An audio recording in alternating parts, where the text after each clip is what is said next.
also recognizes the voices and ideas of young people, which are very essential in shaping the direction of education in the country.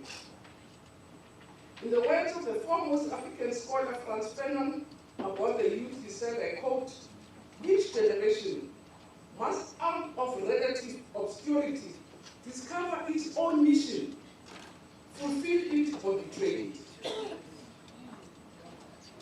And for me, it's very important that when you speak to young people to say, there are so many things that continue to be there in the country. And you have a mission also as young people. The president has some as you go to school. That strong weapon. The problems of patriarchy.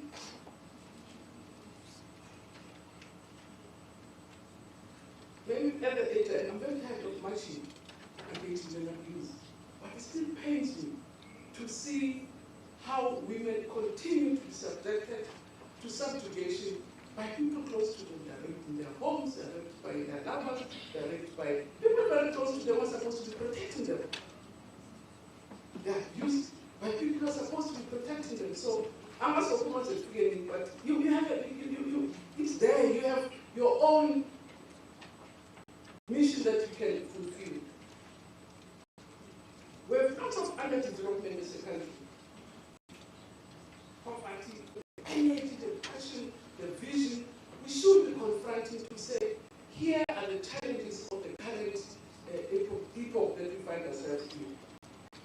And I do believe that empowering our youth can harness their creativity, their innovation, and fresh perspectives to drive positive change in the education sector and ensure the success of a generational mission.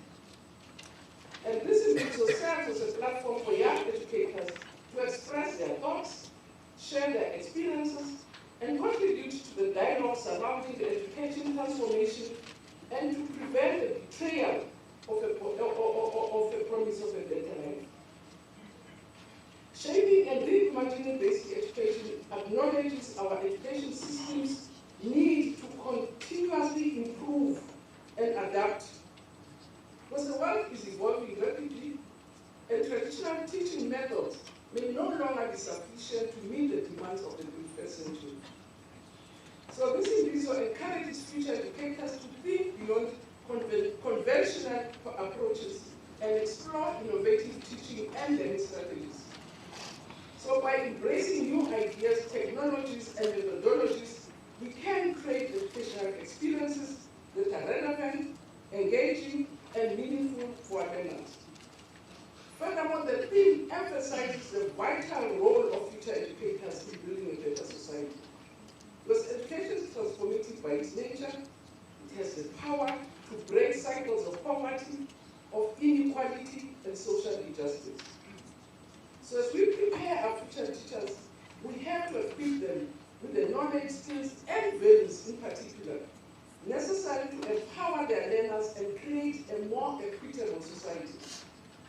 So by nurturing a generation of educators who are compassionate, who are very inclusive, and dedicated to social change, we can foster an education system that uplifts individuals, communities, and the nation as a whole.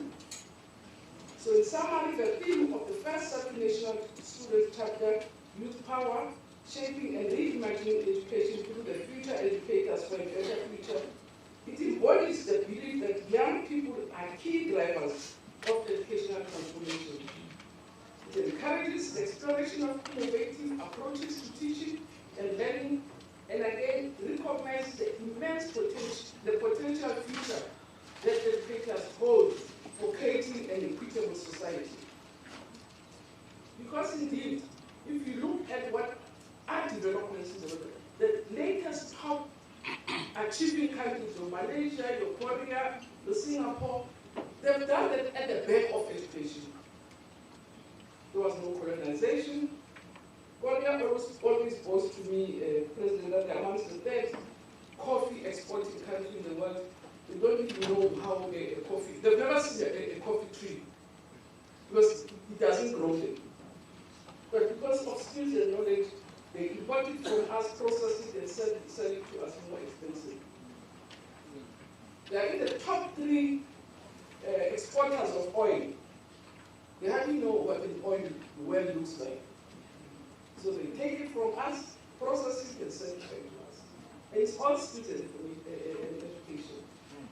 So it's education that will, in many respects, when our young people have got the relevant skills and society is able to support them, they will be able to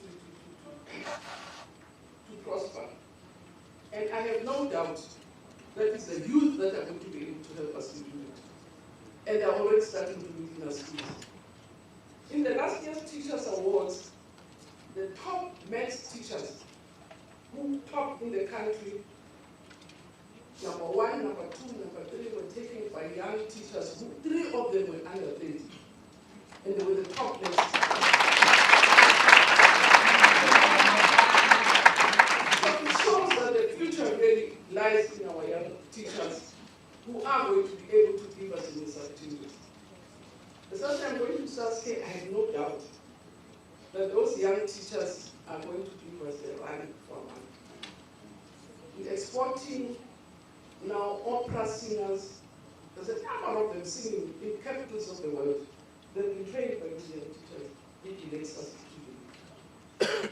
So through this Imbizo, we want to celebrate the power of youth and their invaluable contribution to shaping the education landscape of generations to come. Because as I say, education is a cornerstone of any prosperity. And our collective responsibility is to empower our future educators with knowledge, with skills, and support they need to excel in this noble profession. So it's really a noble profession. Program director is ever evolving world where change is only constant. Our education system must adapt to meet the needs of our learners and demands of a globalized society. The knowledge and tools we provide to our teachers will have a lasting impact on future generations. Because there's no system that is better than its teachers. Make no mistake. So if our teachers don't have the relevant skills, we can say whatever we say, we can throw resources, we can do anything, but it depends on the ability of teachers to transform those resources into meaningful activities. And I'm the first one to admit that there are still lots of challenges and evenness in the system.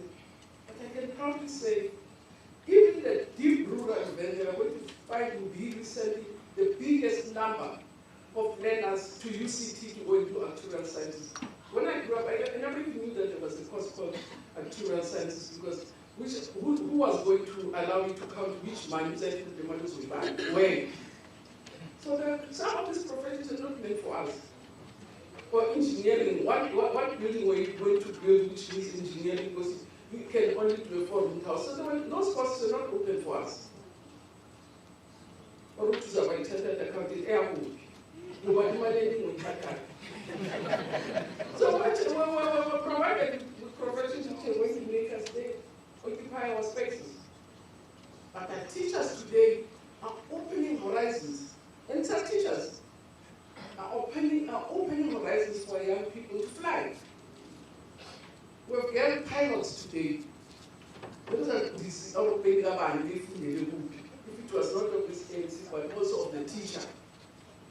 And obviously, I credit them to the teachers, and I agree with you that we have to really agree and discuss on the Teachers' Day, because I don't think there's anything that would have changed, the little that would have changed in the country outside education. Teachers. So we do need to acknowledge them as a country and recognize them, and I'm really willing to be part of that process.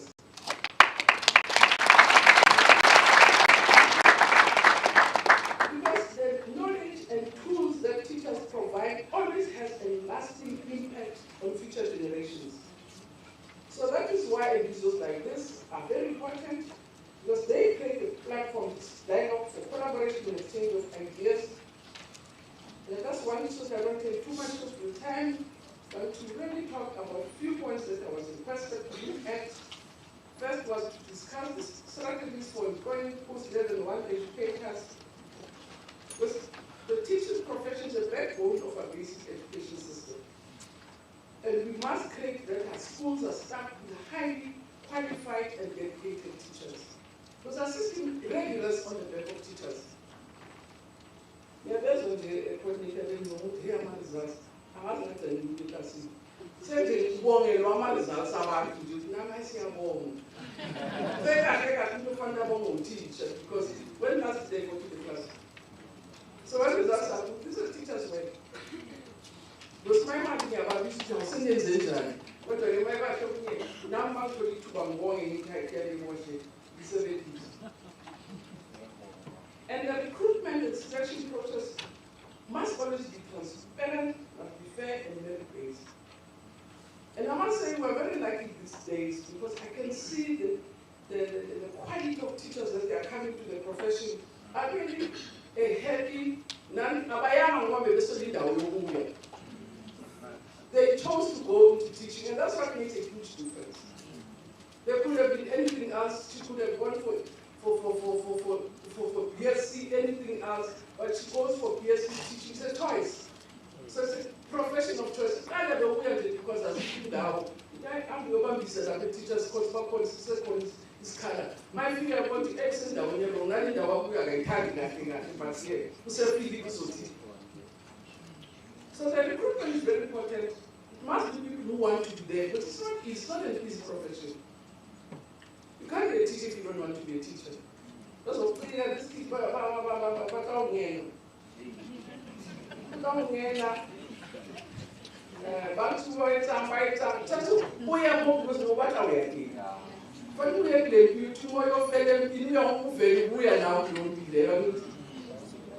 it's not an easy profession. And we must be able to identify the best talent. That's why I said those top men's teachers, it was surprising, President. The hall was rowdy, and I was asking myself, what is happening? I think I have happy young people. A happy lot that was there because it was them. And as a result, they made the best. Because as I said, induction is also important so that you know where you're going. You are told that I've seen I'm going to start things and I must go next week. So that is a profession, but it's the most beautiful profession. So as a president said, and I'm glad that even in your training, you begin to be part of your professional organization because teachers require proper guidance, support, and mentoring to navigate these challenges. There are challenges where we can see that the teacher could have de-escalated this conflict. There are lots of things where we find that there was conflict in the class, and we just feel that a well-trained teacher would have understood how to de-escalate. Are we toe-to-toe, the 18-year-old and now 18? Who would de-escalate a suicide? Somebody must be big, and you must choose most of the time to be the bigger one. And sometimes it helps to manage your space in the environment. And those small things makes a difference. Because if you can't de-escalate conflict in the classroom, and when you find yourself, always ballet, that's right? So I'm glad that you're joining a teacher's profession. You are already inducting yourself into an established. And I'm not saying this as president here. The support and the guidance you get from such in the sector is immeasurable.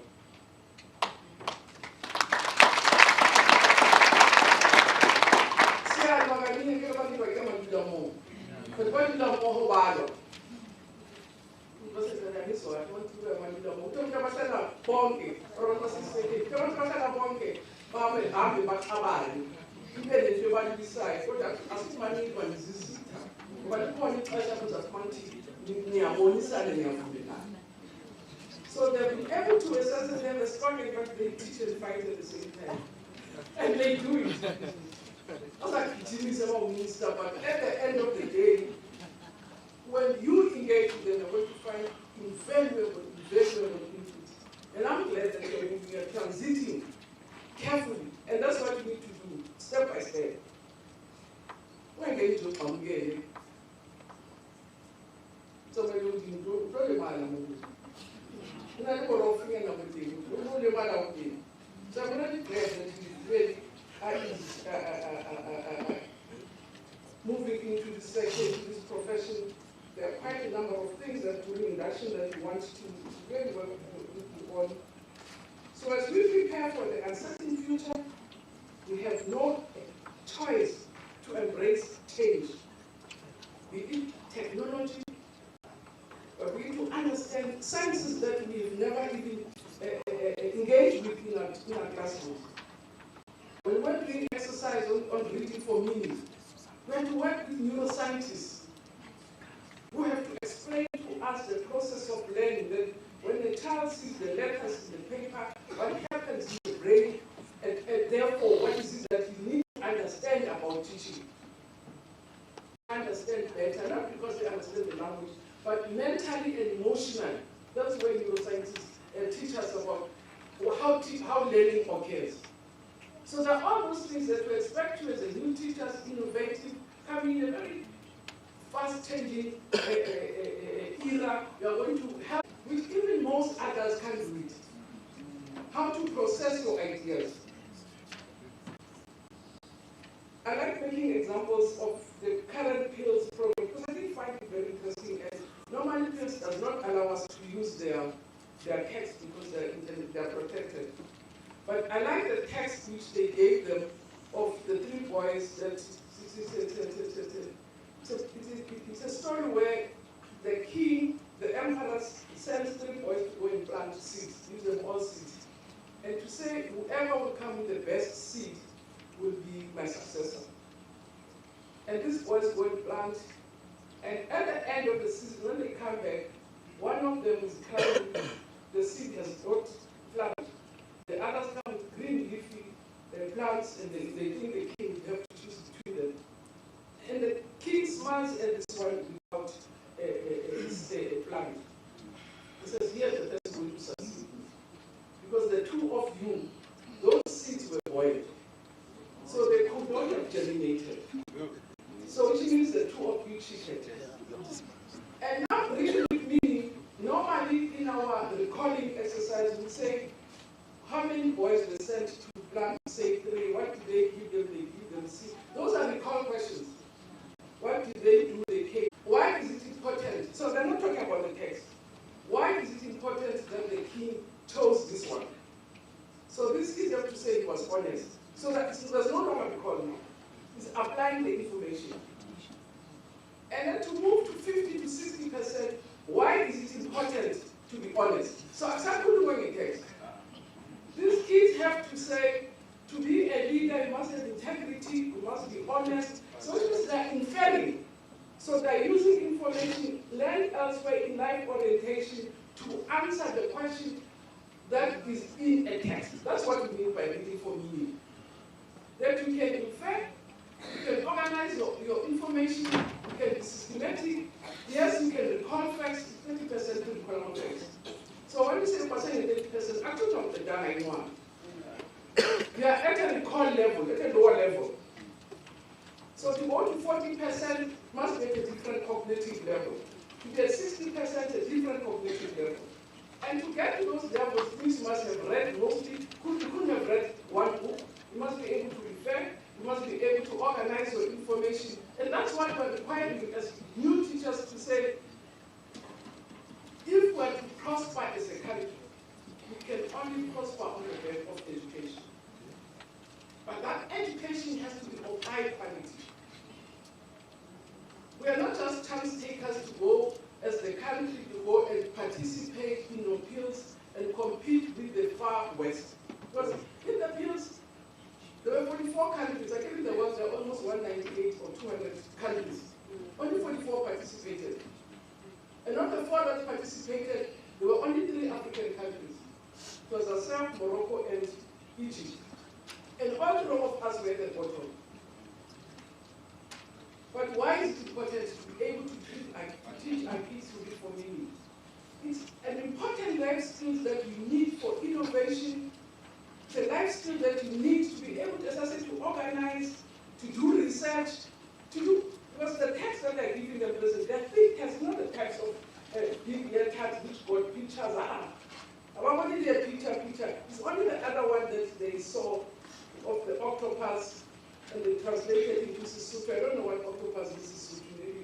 it's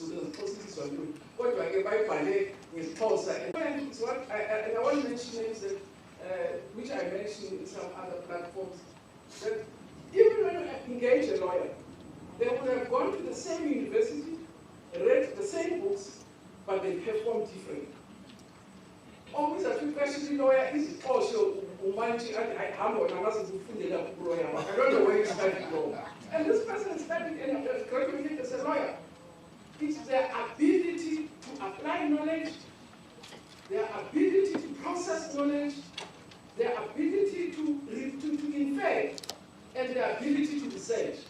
So the lawyers that are outside, it's not that they've studied everywhere in the world. They've studied these other lawyers who are underperforming. They've read the same books, they've graduated the same university. It's the ability to process information, and that's the skills that we have to inculcate in our teachers. That there must be deep thinkers, there must be innovators, they must be creative, they must operate at a higher cognitive level, and that's what is going to help them to be innovators, to be creators. But if Ushairi recall how many boys were there, remember that who sent them is the king, but then none in the seat. And that's what we're challenging as young teachers, but more than anything, I really want to congratulate you. First, that Umakala were replacing us. With pride, you can get more than 40. Actually, I think it's 10 years more than you, because I started teaching in 1981, 80. And when I'm going to get young people, if you're going to food and plan, for 8 years of money at home, 40 years. It's a safe profession again. Yeah. And that's not that I'm about you. So, Kushiswana, Zoshaya, Zolo of M17, otherwise, I can tell you, Ngamala after 40 years, 40 years in one billion. So, as Imbizo. As long as much money paid, you say something so that you don't be added. I don't know more than the as a professional. So I allow to move very quickly in a new settlement of a but generally, this is a profession for that. The only thing you can do in this profession is to grow. And I really want to ask you, when you complete, can I present that university? First degree is that I take start. You must do honors, you must do masters, you must do PhDs. In most countries, for instance, in Finland, you can't be a teacher without a master's degree. That's how the standard is up. Most countries now, both China, they want a master's degree for a teacher. So after this, you must study level. Do your honors, your masters, you become policy. We have very few curriculum developers in this country, because after the first degree, Nazi, and then you put a challenge on your mind. You make it the next round your mind. So we want to let you become our policy makers, our curriculum developers, our planners. There's lots of fields in the sector. Want you to be researchers, want you to be academics. And I think for the mere fact that you join, you start to treat you come and cover items. Yes. I'm going to then they'll so then they'll say when they've shut it almost get home.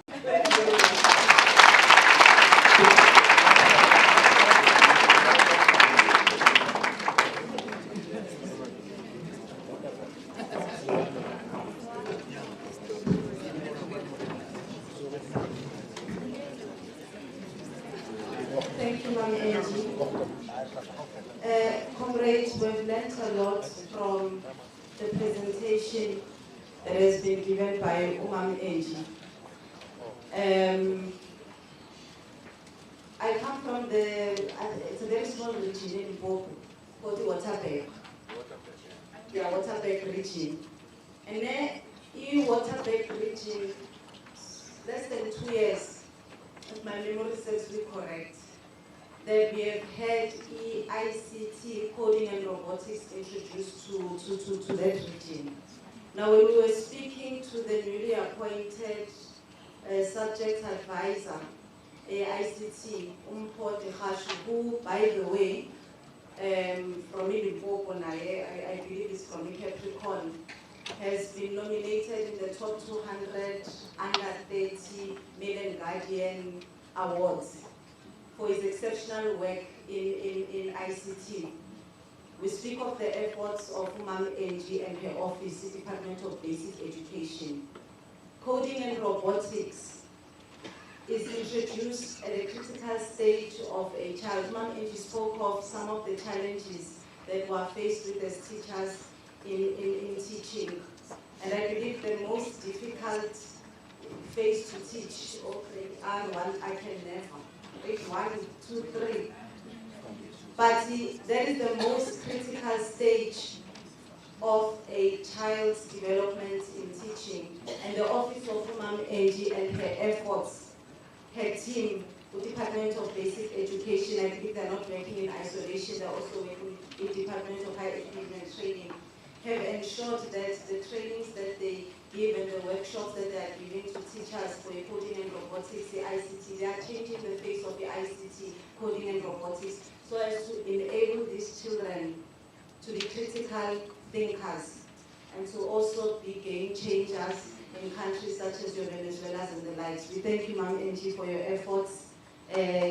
Keep growing, Ma'am Angie. We love you, Ma'am Angie. Comrades,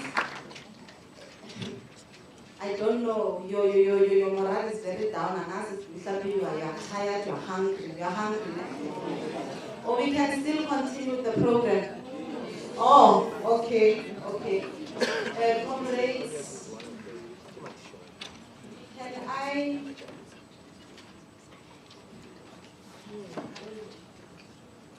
Okay, I'm going to take hands. Comrade, it's not Western, but again, another comrade, Vanderbilt Park.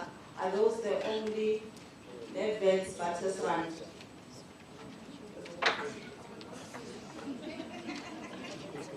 Oh, okay, comrades, before I can take hands, let me give Comrade Olane an opportunity to address.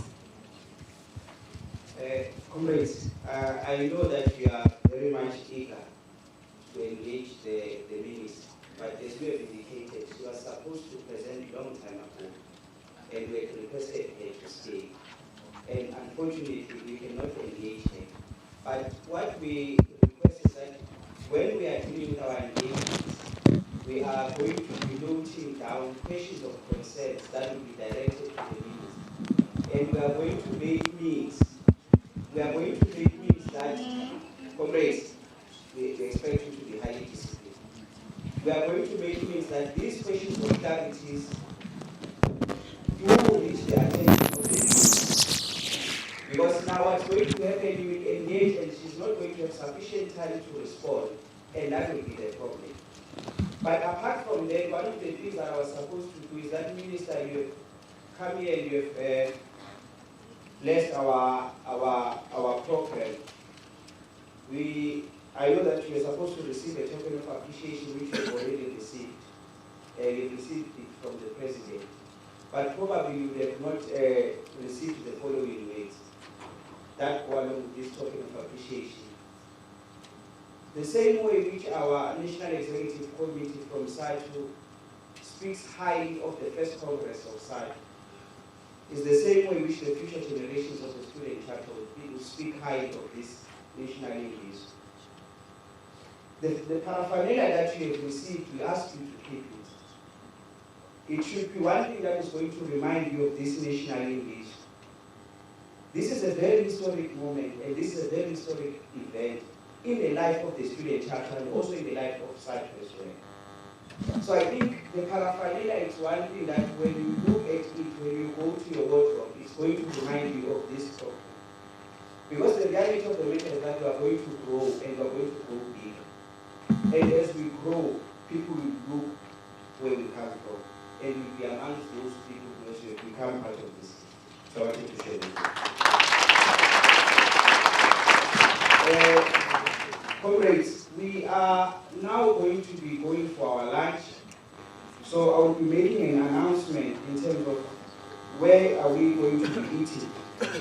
Now we are requesting our National Executive Committee to go to Cedarwood, and our guests will be reserved tables at Pumlo, and the rest of the delegates are also going to be going to Pumlo.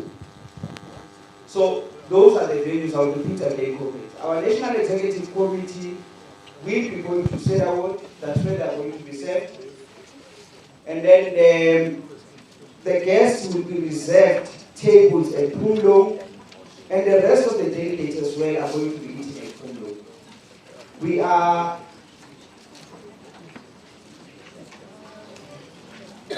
comrades, because of the length of our program, we're expected to be back here at least at 2 o'clock. Okay, no, let's make it 10 past 2, comrades, and that's fine. Comrades, we're expected to be here at 10 past 2, so that we are going to make sure that we finish all what has been reserved for today. So, comrades, we kindly request you to keep time, comrades. 10 past 2 sharp, you are back.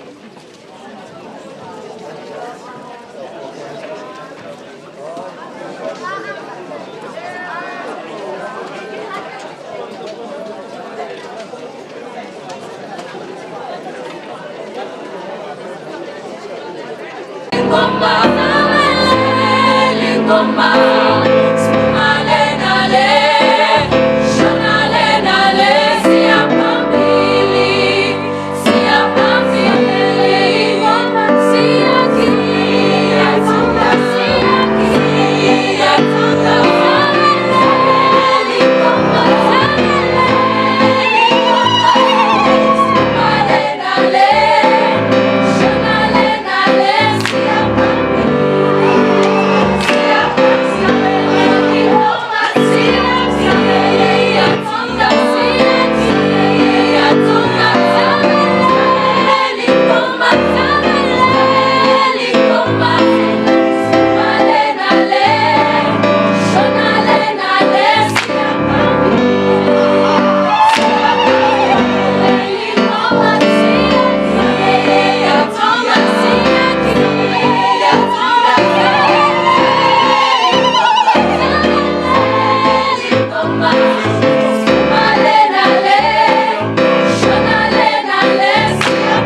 student chapter.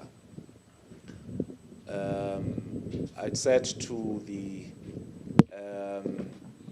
to the leadership of SADU earlier that the only other organization or trade union that has mobilized or is mobilizing students and have been doing so for some time has been DINOSA. And I think this is a step in the right direction by SADU to ensure that we get to mobilize progressive students, but also student teachers in general, so that by the time they graduate, they are already familiar with not only the South African Democratic Teachers Union, the largest teacher union in the country and one of the largest public sector unions, but also its values, its ideas, and the kind of trade union, progressive trade unionism that it has championed over the years since its establishment.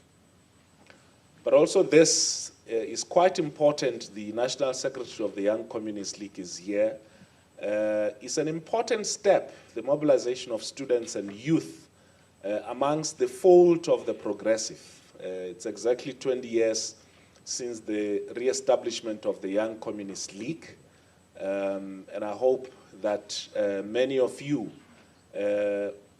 are and will remain members and leaders of the Young Communist League in your respective campuses, because this league, the ANC Youth League, SASCO, and all other progressive youth alliance structures in our campuses. So this is really an important voice.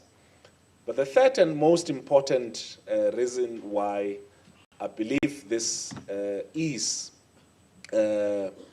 important is because in many respects, the role that students play on our campus and the progressive nature of the politics that are agent on our campus should obviously be aligned to, you know, the tripartite alliance, and I think also the Progressive Youth Alliance, because we believe that you're an important voice. That voice is obviously always and constantly contested, but I think it has to be snatched and be maintained within the progressive homes, far away from the noisemakers, from those who believe that their politics can only be defined by making noise, but also you know, those who represent, you know, counter-revolution essentially. And this is not meant, obviously, comrades, to quieten you as it relates to the needs, interests, and aspirations of students, because you represent, in particular, student teachers, but broadly, I would assume that most of you are leaders in your own right in the different students' organizations and chapters that exist in our campus and in our country. And so, in the first and most instance, I think representing students and from a progressive ideological background, I think it's important, and that it has to be done quite radically, militantly, but also in a disciplined fashion within the paradigm and within the realm of progressive politics within our country. So these are the three reasons why I think this is an important Imbizo to be convened. Our country's national development plan and also our policies in the Department for Post-School Education and Training intends to grow the post-school education and training sector substantially by 2030. And so we aim to do this by raising university enrollments to 1.5 million, a projected rate of 23%, opposed to the 2011 enrollments of 899,000 or 900,000 to round it up, or which is 16% participation rate of the South African population. In addition, we aim for 4 million enrollments, which is approximately 60% institutions, such as the proposed community education and training centers, which I believe many of you upon graduation will play an important role as educators in that sector. Now, to be able to achieve this, we will obviously require, amongst others, clear planning and policies, consistent implementation, and more importantly, resources, and especially student funding. Since the dawn of democracy, the issue of student funding has been central to government's efforts to grow and transform our PSET sector. And as you are aware, the issue of student funding is also critical for the governance, stability, and viability of our PSET institutions. I know all the time, leadership of students, there's always issues around the NSFAS. But because I've not been asked to speak about that, I think if there are issues, what we can do is to try and organize that the leadership of the NSFAS should come and speak to you I think if there are really burning issues that and questions that they may need to respond to. But otherwise, in various platforms, they try and engage with the student leadership so that we resolve all those issues. But besides the challenges, I believe that the 49 billion investment this year, which has gradually grown from about 27 million in 1991, when the first student funding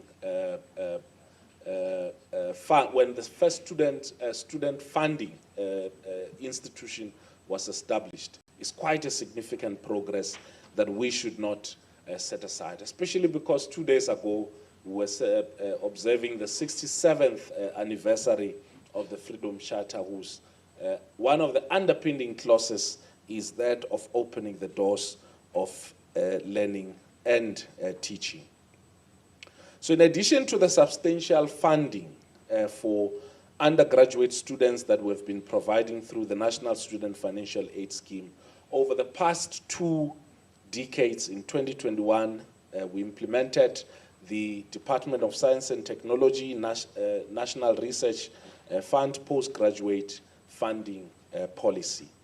The DSI NRF postgraduate student funding policy give effect to the ministerial guidelines for improving equity in the distribution of NRF bursaries and fellowships.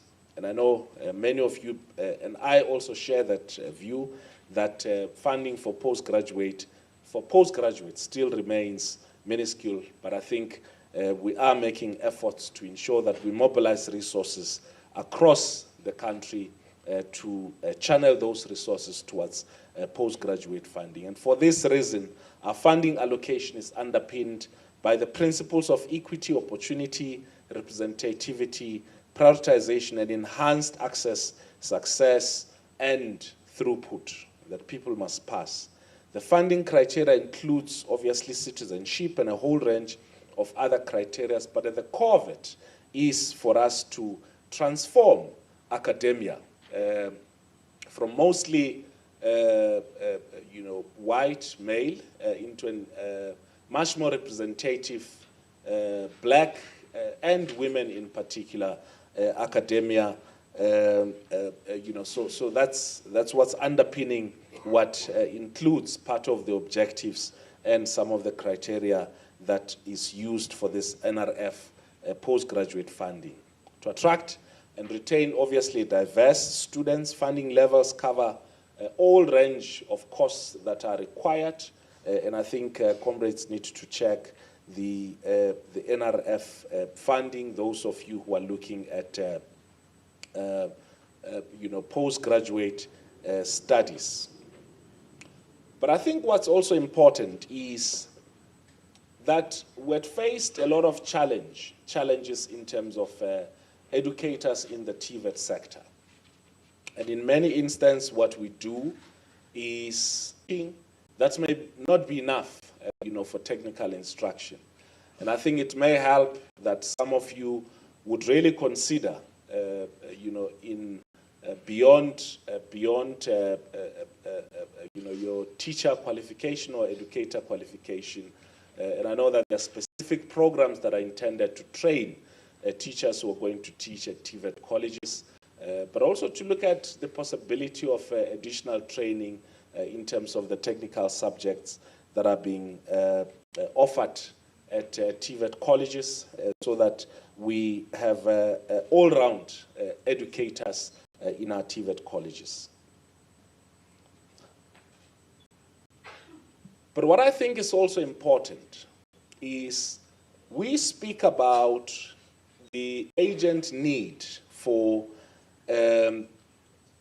young people, for us to be able to cope with the demands of the fourth industrial revolution. We always speak about the urgent need for graduates in science, engineering, technology, social sciences, and humanities. But teachers are at the heart of that. We, drone pilots.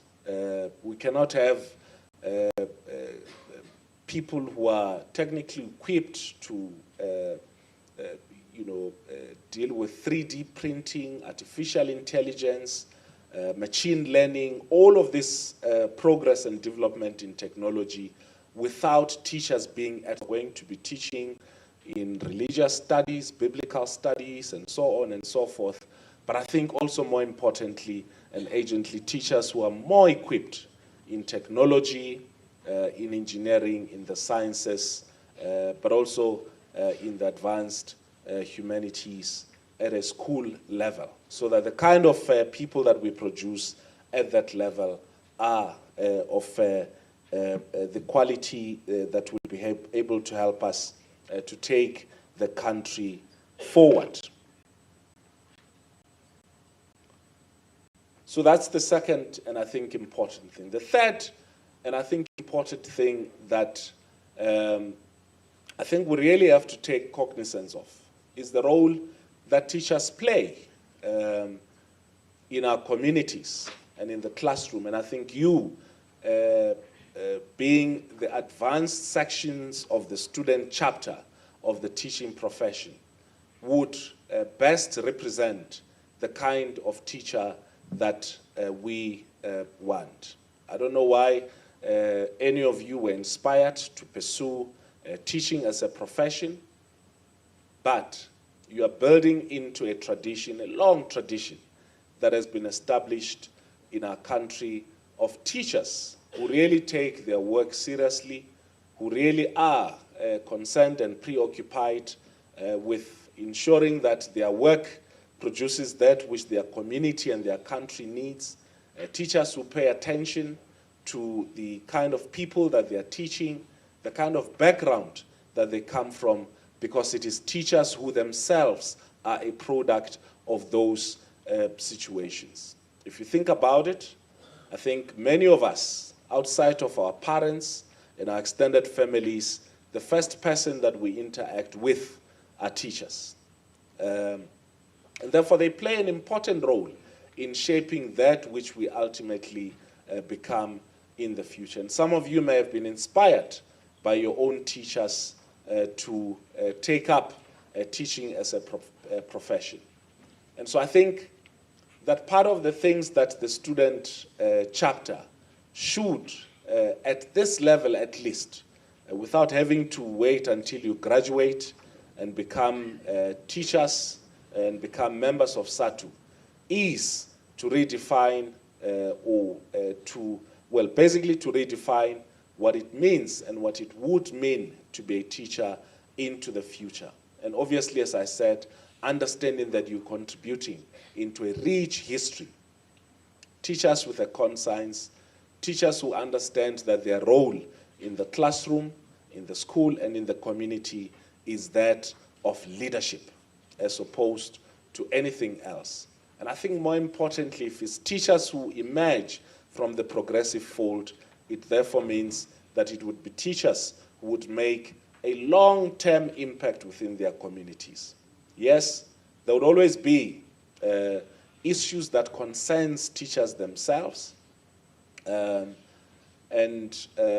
those issues, you would obviously be in the forefront of championing those issues at a local level, at a site level, at a school level, issues that really affects teachers. Because I also see here, Comrade Nkosan, I also see here future shop stewards or site stewards in the different schools in the future.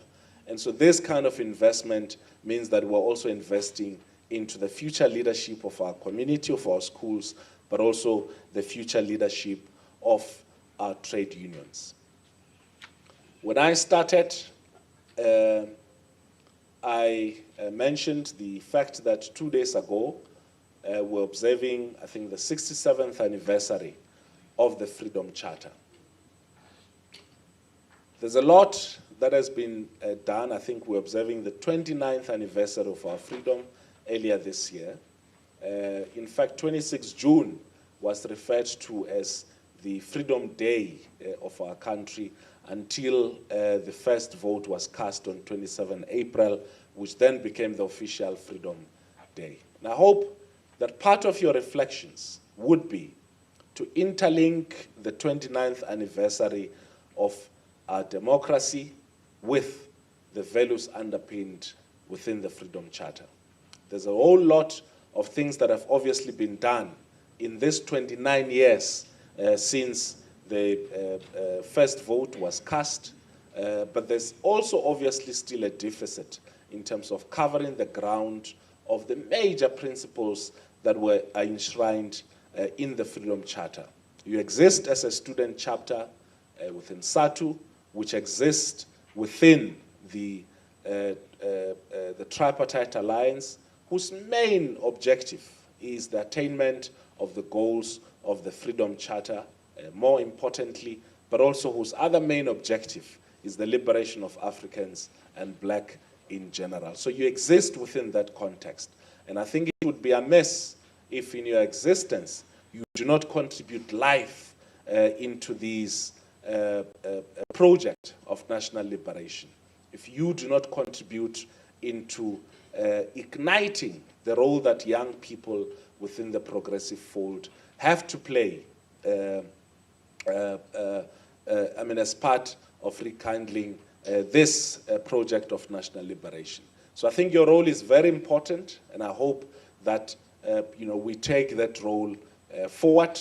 And I really want to thank you. I'm going to stop here, and I think if there are questions, then we can take those.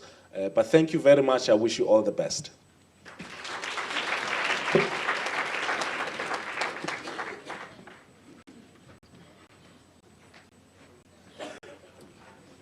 Comrades, I'm going to open the first round of hands.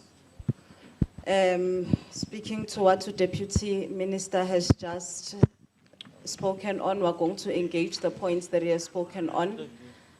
I'm opening this round for the first set of hands. Comrade over there.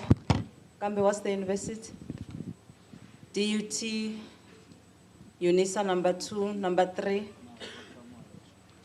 Edgewood. Okay, number 4, UKZNA. Okay, so there's 2. So the first one, DUT. Okay, comrades, can we just start with the first 4 and then I'll come to you, ne? Evo. One round. Oh, we don't have. Oh, okay. Comrades, that side.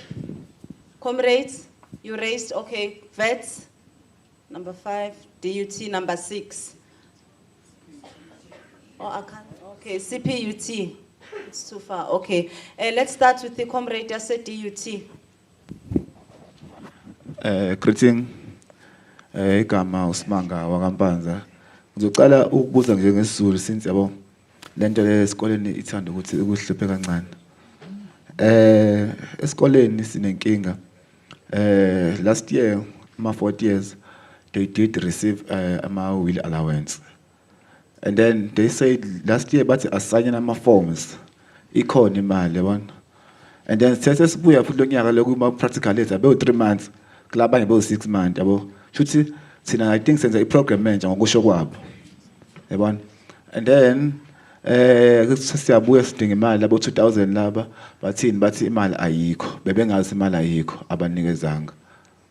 And then futhi next year sekuthiwa futhi khona bazoya ngo6 months ama practical. Mind you thina siye ukulokuza no 3 months yabona. Ngicela ukuthi mhlawumbe ukuthi uma kuthatha imithetho ngabe mhlawumbe kuyaxhumana yini no DHE okanye mhlawumbe kuvele nje isikhungo nje sisabamba into yaso yodwa. Ngiyabonga. Thanks very much, Comrade DT. Deputy Minister, should I translate or you're sorted? No, I'm good. Yeah, good, okay. The second comrade, it was this side. Okay. Igama ubusimusicele. Bengisacela ukubuza la mayelana no NSFAS. Angazi mhlambe noma imino nenkinga kodwa kunomehluko phakathi. Ngicela ukubuza la ukuthi uNSFAS no DHET bahlukene kanjani usuyakhole. Greetings, comrades. My name is Lungani Mlambo. I just wanna, well, let me start by saying this. USATU has allowed USATU student chapter to grow like this because they want to see future. Now, Department of Education work with the field and also, or let me say, the working place, because we graduate from here and then we are left on our own. So at least an explanation if there have been maybe, let me say, amendments or suggestions or intentions to communicate between the working place and the university, because you go out of the university, you tend to be alone and you have to start afresh finding your own way. At least the introduction to the department or absorbing any information from the working sector, or because we get to understanding degrees and diplomas and so on and so forth because we have seen a nurse, we have seen a teacher, we've seen and so on and so forth. Now, let us know what exactly is needed in South Africa so that we know what to do in universities. Thank you. Thanks very much, comrade. And then we had another question from UKZN. So, thank you. Firstly, let me take this opportunity and welcome the presentation by the Deputy Minister. My name is Viwe Nkanjeni, and I'm from CPUT. I have 3 questions that I want to direct to the Deputy Minister. Firstly, my first question is going to connect to that one from my comrade from the other side. The question of teaching practice.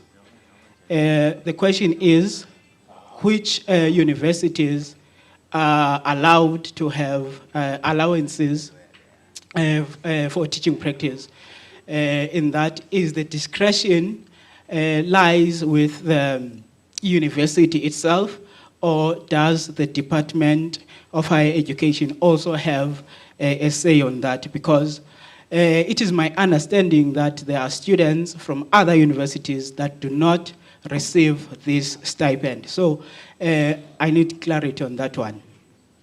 Number 2, on the funding, on the NRF funding, there's a question of historical debt there that needs to be addressed. In that, you'll find a student that is enrolled for honors, and for whatever reason, they are rejected by NRF to do their honors. Then that is fine, and then the year goes by. Next year, they are unable to register because they have historical debt during their honors. Now, when they get the funding from NRF for their masters, it does not cover the debt from their honors. So I think that NRF should somehow find a way to at least alleviate that debt, even if it's a small percentage from their current funding, because most of the time they do not even use the whole amount that is allocated to them. I think it will be prudent then to allow for a sum of that funding for their masters to go into their honors, at least so that they may be able to register for their masters. Last but not least, I know this part is a bit tricky. However, the question of the age limit in terms of funding for the NRF, I think it should be looked at some more, because there are many things that happen between graduating for your undergraduate, for your undergrad in teaching, and actually going for your postgrad. So at least we should also consider that part to allow more of our brothers and sisters to go into postgraduate studies. Thank you. thank you, comrades from the Western Cape. And then the second but last question is from Vets.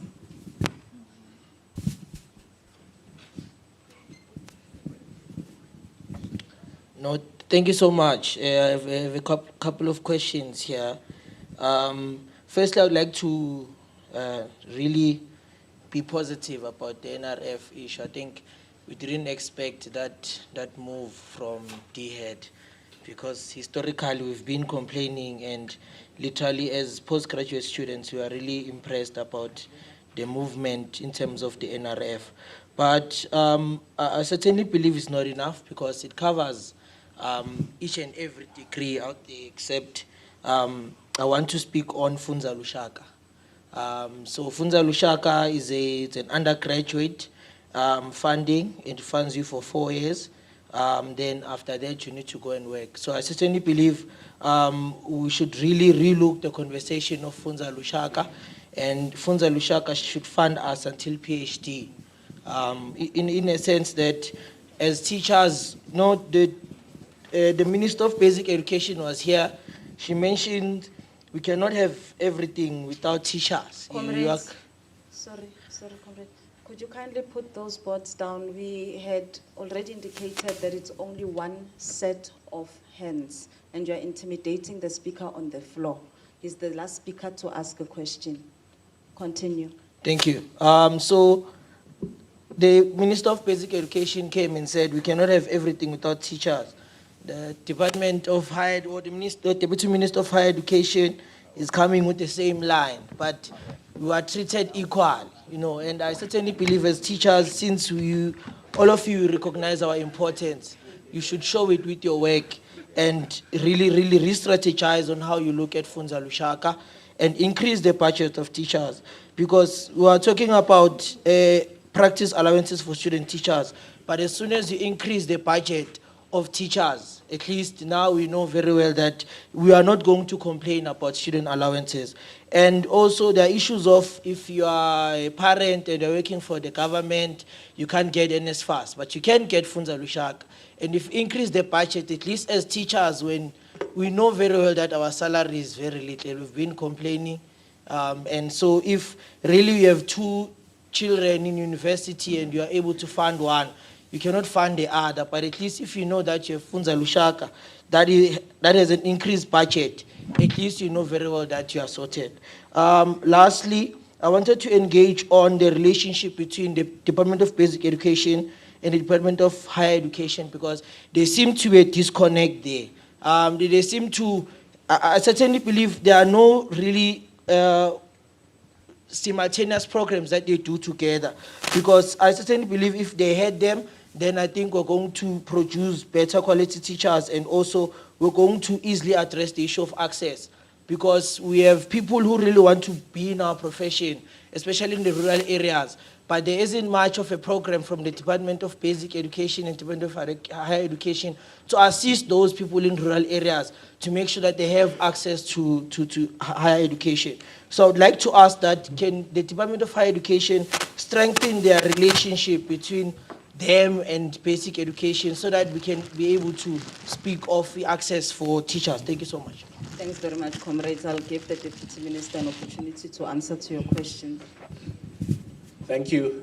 Thank you for those questions. I think we'll just have to follow up with the Workplace Integrated Learning Allowance at DUT. The comrade there. If there's Mandla here, Mandla Shabalala, if you can just give him some more details, and then we can find out what's happening, whether whether it's the national skills, so that we can follow up on that. And then the second question, the difference between NSFAS and DHEAD, there's a huge difference. NSFAS is an agency of the Department of Higher Education and Training. Although it exists with its own board, which comprises of various stakeholders within the higher education sector, the policies and guidelines of the NSFAS ultimately have to be approved by the Minister of Higher Education and Training. So that's what happens. So the NSFAS operates within the ambit of the policies of the higher education. Of course, a whole range of proposal comes from the stakeholders who are represented in the board. and there's been interaction with a whole lot of stakeholders at the NSFAS level, but ultimately the policy positions are signed off by the minister. So it's not a policy-making structure, and whatever communication that NSFAS does, it does within the parameters of existing policies that have been signed off by our minister. And then the third question around what happens to students once they graduate. My proposal is that you probably have to consider an alumni of sort, a mentorship program of sorts. So those who have already graduated, who are in the field, can also serve as mentors, because it doesn't have to be the university or the department that does that, but it could be amongst yourself that you decide that those who've graduated already and are already working, and it's probably something that could be coordinated with the leadership of SATU. And in that way, it is something that you have control over, and it is something that I think it's based on real life experience of those who have graduated, sharing tips, about how to cope with the new demands of being a new teacher. So I think it's more of a peer thing than it being an institutional thing. Many other professions have got professional bodies, which mobilizes and organizes these type of things. But I think in your case, an alumni of sort or a mentorship program of sort may help, to induct new teachers who go in. Teaching practices, the question of the stipend and whether it's a university thing or not, I have to find out more as to what this is and whether is it a university. My guess is that it's a university policy, and therefore universities would treat this as and how they handle that. And then the NRF and historical debt. I think we need to separate the issue of historical debt from the NRF. If you're not granted an NRF bursary, it means you were not granted that bursary for your honors program. And therefore, that debt belongs to you as a student. If you granted an NRF bursary at a master's level, then good enough. But you should not be stopped to register for your master's level because you owe at an honors level. So I think that distinction has to be made. Sure. The CEO of the NRF has assured me that they will be presenting proposals to the minister in terms of the reviewal of the age limit. Most people decide, and it's because of the socio-economic conditions in our country, most people decide to pursue their postgraduate study after having worked for some time. It's easier, you've got more experience, but also you're much more independent and grown up and take your, quite focused on your studies and all of that. So the question of age probably has to be, and that's what the NRFC CEO has indicated, that they'll be making proposals on the reviewal of age. But of course, I mean, it doesn't mean we're going to be funding someone who's 75 to do their PhD. It wouldn't make sense for us to do that. So it will have to be looked at, within reason. The FUNZA is a Department of Basic Education fund, and I hope Comrade NG responded to some of the questions that you are raising around FUNZA Rushaka. Ideally, because the NSFAS funds almost all students who qualify, if not all, in fact, all the students who qualify, who meet the criteria, are funded by the NSFAS for their undergraduate study program. And so, ideally what we should be having, which is something that we will have to work harder, to try and mobilize. Private sector funding in our from our sector education and training authorities, CETAs, and anybody else who is funding students at university or at TVET college or at college, whatever other colleges that we have, that those funding institutions should consider redirecting those resources towards postgraduate funding, because that's where the need is the most. Yes, we are going to work much more harder to increase postgraduate funding, the NRF bursary, but I think that we'll have to have more people, particularly from the private sector, playing a role.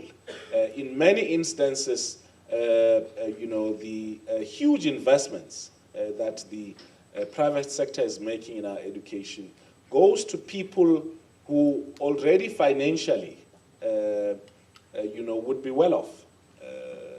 They fund them for all sorts of things. And of course, there is an intervention with the so-called missing middle.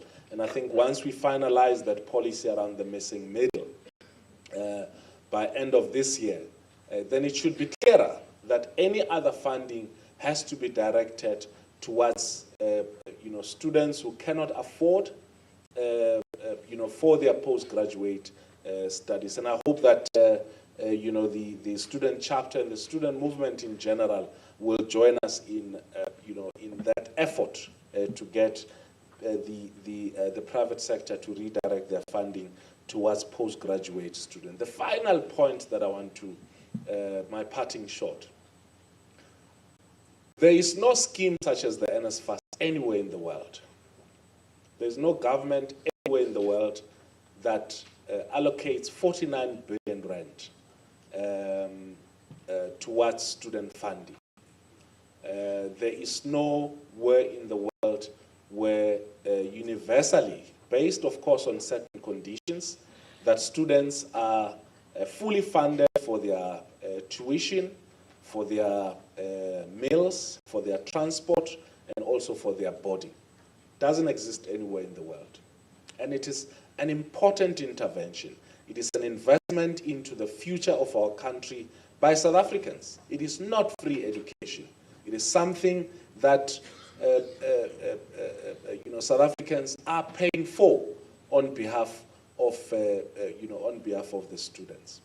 And so I think it's important that we ensure that we firstly take responsibility in graduating on time, and I think most of you have been, and in fact, some with cum laudes and distinctions and all of that. But secondly, I think the student leadership country has made into you is now being paid into another country, which did not make that effort to train its teachers. Secondly, because we're not expected to pay back this money, we need to think about what are the ways within which we as students, whether during our tenure as students or upon graduation, are we going to contribute into the country? Beyond the issue of us getting work as teachers, as professionals, and all of that, what sort of service are we going to contribute to our country to acknowledge the contribution that our country has made? Yes, the decision was made by government, by the president at the time, for fee-free higher education implemented across, but it is not money from the pockets of government. It is money from the pockets of the people of our country. And I think you need to lead in that discussion. Thank you very much, comrades. I wish you all the best in your Imbizo.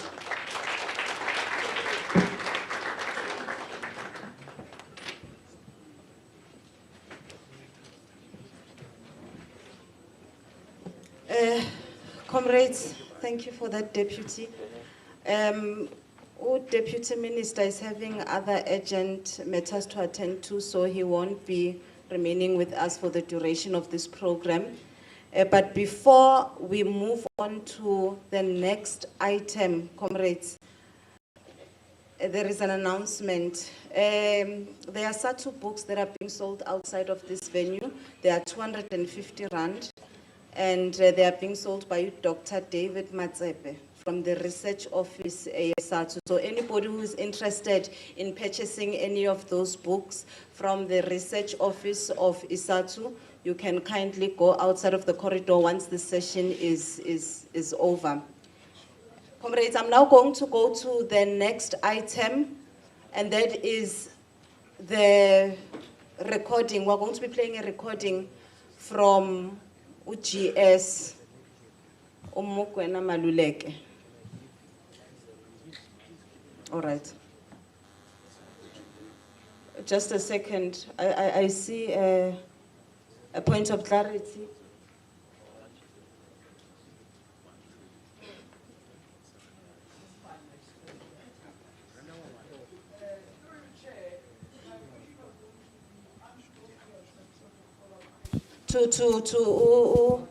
No, we can't, unfortunately, comrades, because I'd already indicated Uguti, he's leaving, Deputy Minister. There's no follow-ups, unfortunately. Can we kindly dim the lights so as to allow for the playing of the recording? I also want to thank Comrade Kolani Dube and Comrade Mtim Kulu for really taking the baiting and having made sure that they go around the country to encourage the students to launch our student chapter. They and their team of inspirational, authentic leaders in the student chapter have made it possible that today we realize the 2017 National General Council resolution. That today we meet here and to defeat what we see as a new tendency of ageism. President, it's important that we acknowledge what you have said, and I have no intention to really give a speech except to outline the expectation. But it's an excitement that I have to see today that the dream of our founding mothers and fathers of SATU is today being realized. Obviously, clause 7.2 about the eligibility of an associate member is today being realized by coming together in this form as Imbizo. Because that particular clause basically gives the student the right to become associate members of SATU whilst they are studying in various universities. So over and above the resolution that we took in 2017, it is critical that we are guided by our constitution, that we are guided by our code of conduct, that was adopted by the founding fathers and mothers of this particular organization. We are emphasizing that in addition to what the president has emphasized, that therefore it is our expectation of the students to take forward our struggle and making sure that we use education as a liberation tool, as an empowering tool to the young and the old. That we are using education to really create a new person in South Africa. Because we are confronted with child abuse, women abuse, gender-based violence. We are confronted with what we see as ageism, where the young today are not interested in learning, they're not interested in joining organization to understand the modus operandi of that organization. That we hear those who say, it is our time to take over. Remember that when you are employed as a teacher who's qualified. There is no criteria that says that you are employed as a young person. Meeting all of us here with you, these members of the National Executive Committee, at one point or another, they joined the teaching profession being young. And they never, when they joined, and said that the only thing that they want is positions. They worked, they contributed, they were conscientized, and they were empowered and they were identified by the members and they were elected in their own right as leaders, but as employees that were working. And no criteria was used as because it's young and therefore this. President, I want to emphasize this because the tendency of saying we are young, we lose nothing, that is not one of the virtues. I must say, we as SATU believe in the human improvement. We as SATU, we believe in the future. We believe in the use of virtue. So, let's not make a mistake. Let's not begin to think that a student chapter is another organization outside SATU. Let's not make a mistake of thinking that participating in the student chapter is about positions. You've got to look at what Xolani Dube, Tim Kulu, and their team have done. They forgot about positions. They had traveled across the country. They have sacrificed their money. They have sacrificed their time. They've sacrificed their families in order to ensure that we realize the dream of those who founded SATU, that we realize and achieve the resolution of 2017. They did that because they are very passionate about our organization. They did that because they understand SATU. They did that because they know a huge dose of love, a huge dose of caring, a huge dose of a duty to care and a duty to account. That is what we need in a revolution. So our expectation, Comrade President, to the students meeting here today is one. We expect that as we will be reflecting in our commission, we will then be able to deal with the fundamentals of a charter that will identify all those particular elements that we have got to make sure that we go and socialize our students as a student chapter in this institution of higher learning. That will then come up with those particular recommendations on how we finalize the student charter of the student chapter. We are talking about the charter because we have a constitution, and any other structure of the union cannot have a constitution above the constitution of the union. So a charter is going to be providing the standard operating procedures. It is going to provide how we appoint the coordinators and the conveners of those particular provinces. The charter, we expect, that will also identify the lines of communications and the lines of responsibilities. For example, that how do we associate with the provincial secretary as provincial coordinator and provincial convener? How do we associate with the general secretary as the national convener and the national coordinator? And obviously the charter will also provide us with an experience of how we are going to be able to work with SASCO.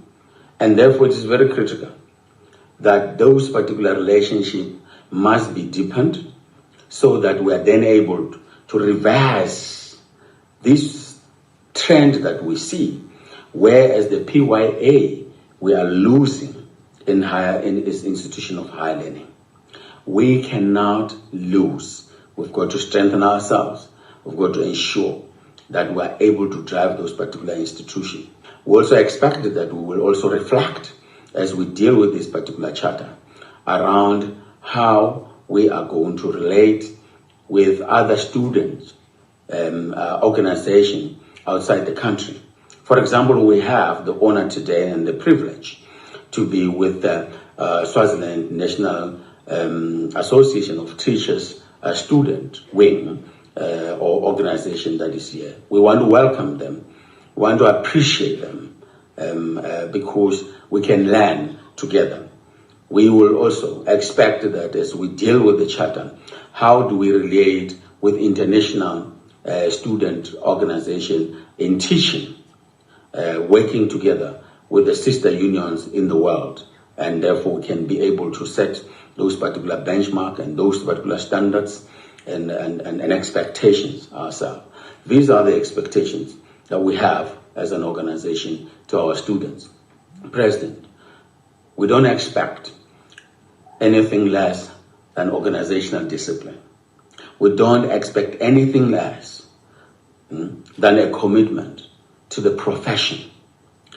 And it is a myth that believes that being an anarchist and reckless radicalism has anything to do with the revolution. The revolution is about uniting. A revolution is about organizing. A revolution is about conscientizing. It is about us being able to create human beings who will then be able to see gender bias, to change the trajectory of teaching in our country so that we're then able to de-accelerate a trend of those who may have not experienced the discrimination, those who have not experienced the torch, destroy anything.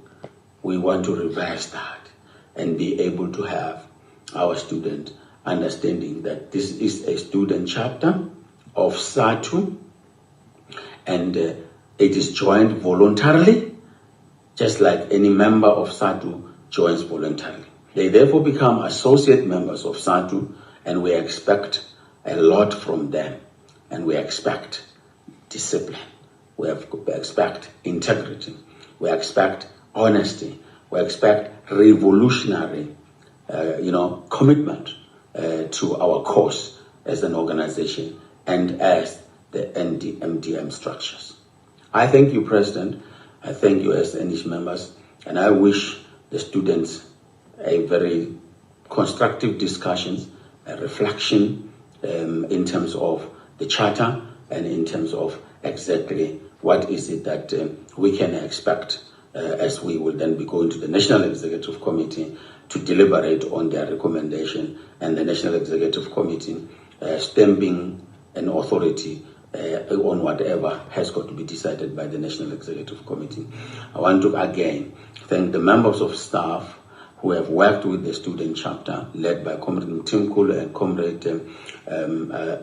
Dube, members of staff who have worked so hard in organizing this and who have always been there, like Comrade Kolani, Comrade Brenda, Comrade Toko. I want to thank you so much for committing yourself to ensure that the organization is alive. I really wish you a fruitful student chapter in Imbizo. Let's start to grow. Thank you, Program Director, Comrade Mtimkulu.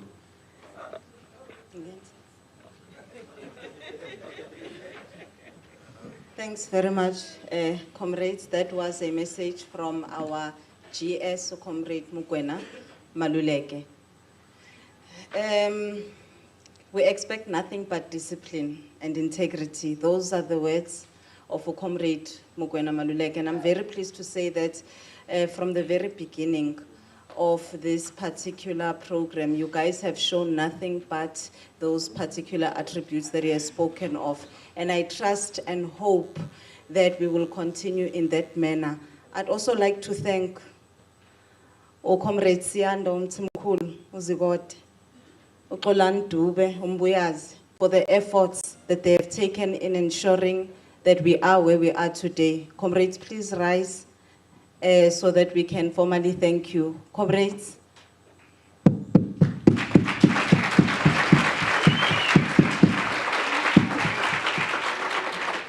Our national convener and national coordinator, all the way from KwaZulu-Natal. We thank you, comrades.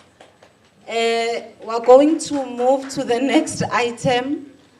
We're going to move to the next item, comrades. Messages of some. Oh, sorry. We've got a hand there. Mahikeng, comrade of Mahikeng.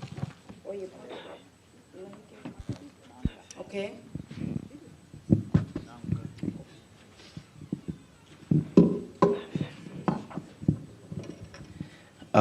Thank you very much, Chair of the session. Greetings to the House at large, all protocols observed.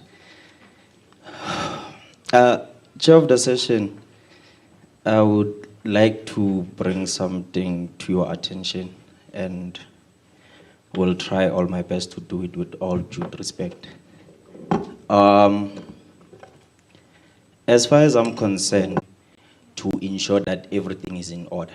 However, I'm very much concerned, Chair of the session, with regards to how much of little time we have to engage our speakers, because it's going to be very much limiting in our commissions and plenary with regards to how do we maneuver if we don't have relevant information which we could have asked to relevant people who were here, but rather left without us having to engage them. It comes as a concern to me to say it should have been made as a note to them to say you might be expected to stay a little longer, because the education sector has many problems, Chair of the session. Now, if as young people, which is the tag that I do not want to use, but rather use the tag of saying as upcoming teachers, young as we are, still in institutions of higher learning, who are already embedded with these problems, and then we come to congresses, and then there are relevant speakers who can address those issues, and they always leave early. It becomes a concern, because these issues will feast over us, and the patience will run thin. Please, Chair of the session, thank you very much. It was not a question in particular. Thank you.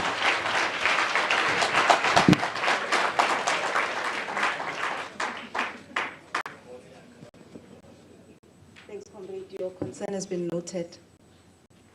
Comrade?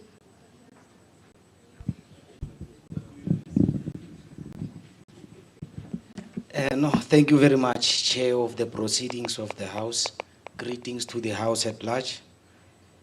Chair, I also want to bring it to the attention of this House that if I had paid attention after the address by the Minister of Basic Education, the National Coordinator stood to assure us, or rather deliver a promise that because we did not get a chance to engage with the Minister of Basic Education, the national convener said we will rather discuss the matters in point number 21 there on the agenda, of which is engagement, and they will see as to how or make necessary arrangements that the deliberations or the discussions reaches the Minister of Basic Education. Therefore, I would also ask that we get assurance, or a promise rather, because there were still point of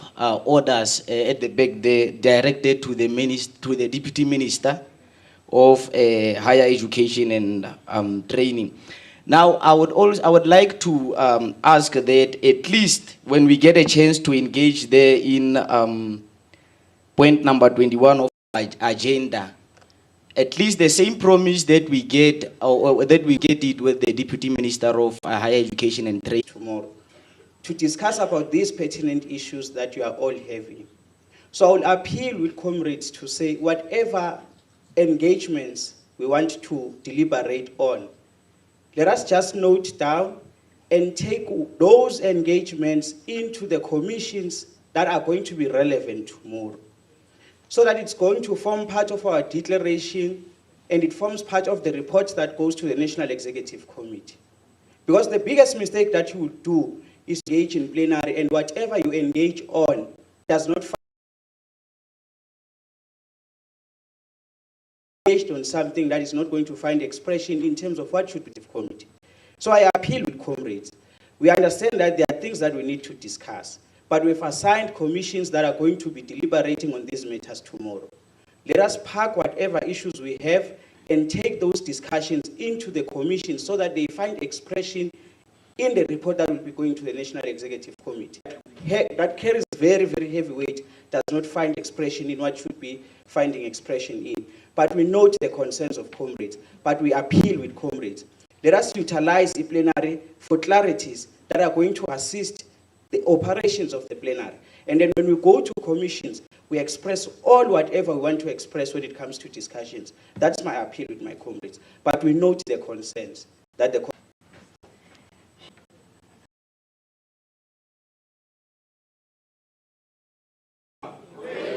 awethu viva SADU SADU viva ayihule SADU student chapter ayihule leadership of student chapter Comrade Xolani and your convener, leadership of SADU provinces, the female, the gender president or deputy president of SADU. Thank you very much. Comrades or PYA structures, NS. Comrades, thank you very much for your invite. And what I want to say to you, future educators, you must love each other. And you must appreciate each other. As young people, we need to appreciate each other. And we must stop jealous amongst each other. Because we are not going anywhere because of jealousy. You know, what I've noticed, Deputy President, I can buy Comrade Xolani alcohol, but I can't tell Comrade Xolani, go and apply there. It's because of we have jealous amongst each other. And I'll call you comrades. Live with the learner. As a teacher, you must be a role model. Teaching is a calling, not a career. It's a calling, not a career. Who knows? Yes. Because, no pala, today SGPs are being hijacked by tax. SGPs, they arrive to our schools, are asking our principal, say, I want 50 rand. Forgetting that their role is to protect policies of our schools, ensuring that learners have textbooks. But they want to behave as if they're bigger than our educators. Young people, the ANC is not a problem. Let's protect the ANC, Comrade Soviet. Problem is certain individuals who are stealing. Don't be a principal and want to steal. We'll come for you. Let's protect our genes of a democracy. Because our parents, most of our parents, did not get better education. The ANC-led government is trying by all means. And we have CC approach, Comrade Deputy President. When a department is doing well, we must applaud. When Saudi is doing well, we must applaud. And don't join Saudi for positions. Some of your members at DP, they have joined Saudi for positions. And Saudi is the most respected organization. Let's respect that, DP. And comrades, reality is that the system needs you. Those who were there during apartheid, they must go. They don't understand technology now.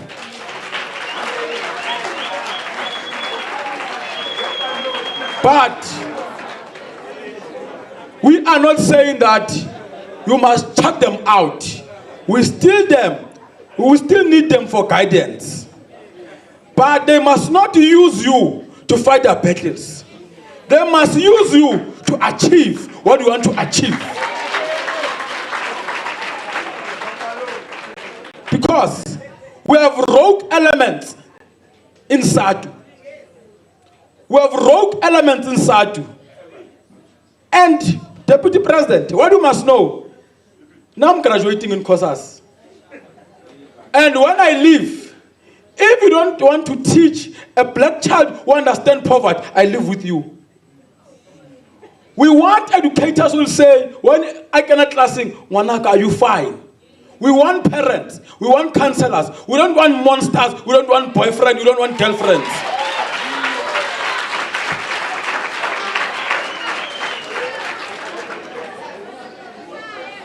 don't want boyfriends.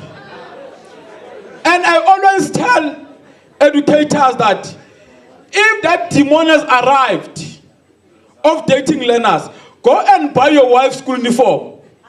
And when that demon is, I must say, baby, wear that thing. So that you can see a learner there. You must leave our learners alone. Even female educators, they must leave our boys alone. They want to be sugar mummies. That thing is wrong.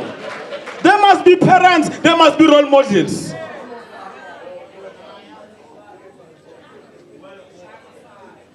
President, reality is that we need each other as Africans. We need each other. We want, all of us, we went to a university and we've passed one subject of hatred. We hate each other. We don't love each other. We want to destroy each other. You must be role models to our comrades. Don't use them to fight your battles. Don't buy them alcohol, pay their fees. Most of leaders of the ANC, I'm not saying ANC, I don't want to be misquoted, a comrade Soviet. I'm saying most of leaders of the ANC, they buy alcohol, expensive alcohol for our comrades, they can't take them to school. They can't invest. What they know is to say, go and buy me Hennessy. That man of Hennessy, why you can't donate the school shoes for an African child who want to go to school? But SADU said, no, Lebanaba. This is my last event addressing SADU. August, we are going to a national congress. Courses must be led by learners who are wearing school uniform.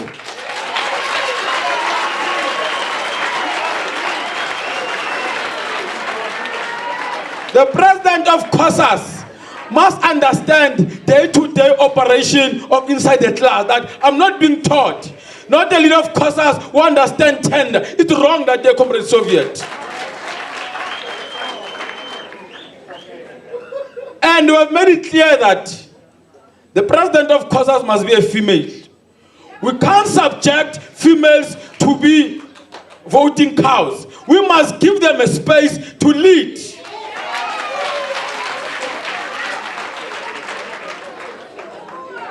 Comrade Soviet, we said workers must be led by workers. And we are saying learners must be led by learners. I'd rather be unpopular. And I don't owe anybody anything. I owe Black and White Army my loyalty. Comrade of SADU, thank you very much. And I really appreciate you, comrades. What you have done to our executive, you must do it to the next executive. My journey is to go and compete with my peers in the ANC Youth League and the ANC. So, comrades, I wish you all the best. Comrade of SADU, the society needs you. Our society is leaderless because you chose to sit back. The ANC needs educators. We have seen a demon in the ANC in Nazareth, a demon of money, comrade Soviet. Some of ANC leaders, they don't deserve to be in that executive committee, but because of money, they are there. If you can ask them, have you adopted one school? Oh, getting into it. We are saying to you, comrade Soviet, go and tell your peers, they must adopt one school. They must give learner school shoes. They must take students to university. Our sisters are being subjected to nonsense in university. Because leaders of the ANC, they think that you don't know what they are doing to our sisters. We are watching them. They must be careful. Thank you very much.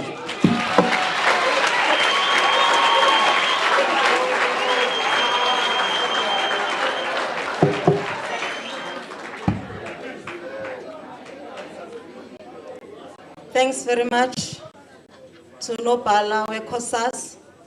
I'm now going to call upon the National Secretary of UFASIMBA, the Young Communist League of South Africa.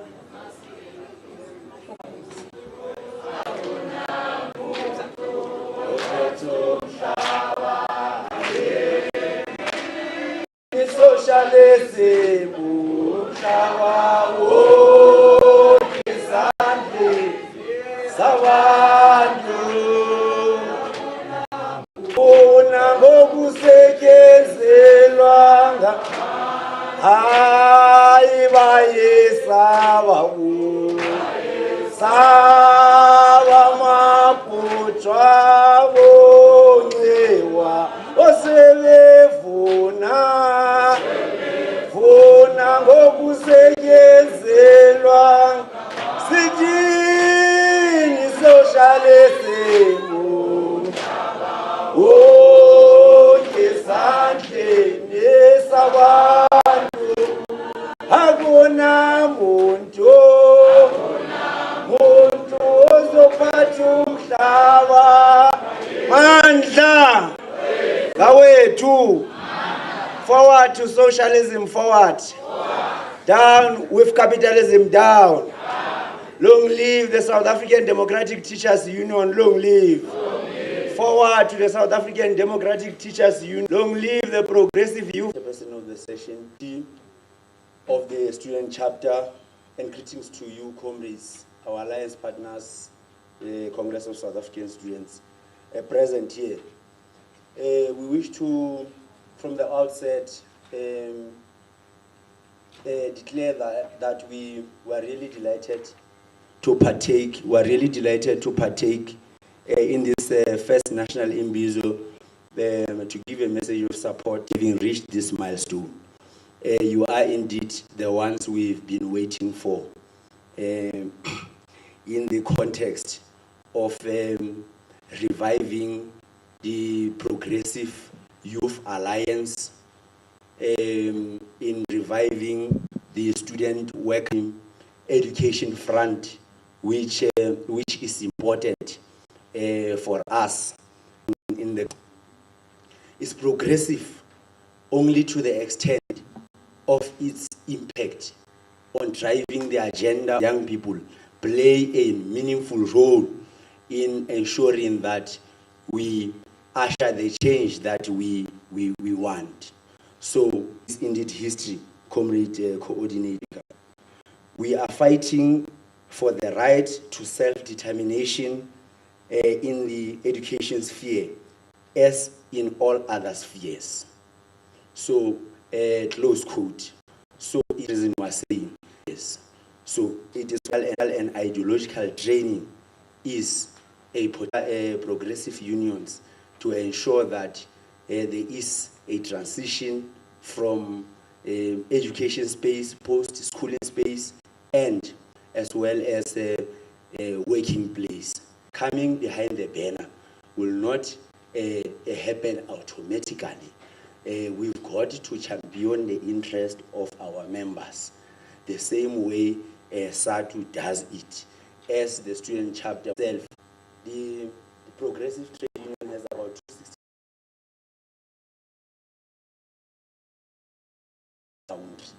This is because we have noticed that the International Labour Organization have revealed statistics that of the people who are working in the country, only 26% got to use the student chapter to ensure that South African Democratic Teachers Union is attractive and exciting to a young worker even.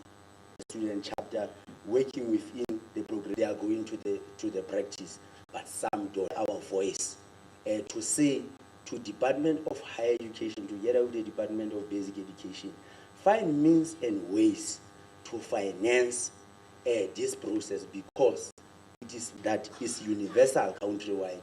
That should enforce. It is that is universal countrywide.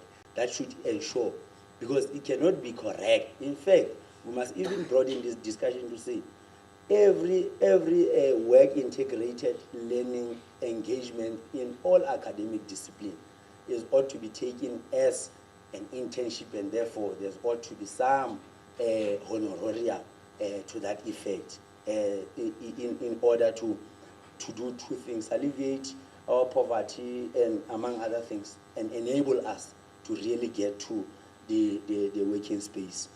We've got to strike it, because we are noticing that even our institutions of higher learning are not people-centered, in that they do not take into regard students and workers who are main stakeholders. We've got to revive the ideals of people's education for people's power, working together hand in glove. The issues related to our classes, overcrowding, the matters related to libraries, our lecturers in the universities, whenever we say we write researches, they always insist that we've got to use latest data, 5 or 10 years. But you go to a school library or a local library, you find a book from 1996. And we've got to make a consolidated call that the National Library must move away from the National Arts and Culture Department. It has got to go to higher education, wherein research and innovation is located. So as I'm about to learn, Comrade Chair, I think other issues we will raise, because we did come with our full complement of the YCL delegation on the commissions. But the matter we would like to raise, as we are about to land, is the issue of we've got to find ways to combat gender-based violence and femicide. We have noticed statistics are revealing that 10% of these cases are taking place in universities, and over 60% of rape cases are taking place in the homes. So it means these things are taking place under our watch. So exactly what it suggests that we are, just last one, Comrade Chair, Marx, a young Marx, in a letter that he had written to his father on a choice of a profession, which we can most use for the benefit of all. Then we shall experience no petty, limited, selfish joy, but our happiness will belong to the millions. Our deeds will live on quietly, but perpetually at work. Over our ashes will be shed the hot tears of a noble man. And I close quote. Thank you so much, Comrade. League of South Africa, Comrade Mzwan Dile. Thank you so much, NS. Comrades, as we are swiftly moving along, we are on item 16. But we'd also like to apologize to the following speaker for keeping you waiting for this long. Comrades, please assist me in welcoming the CEO.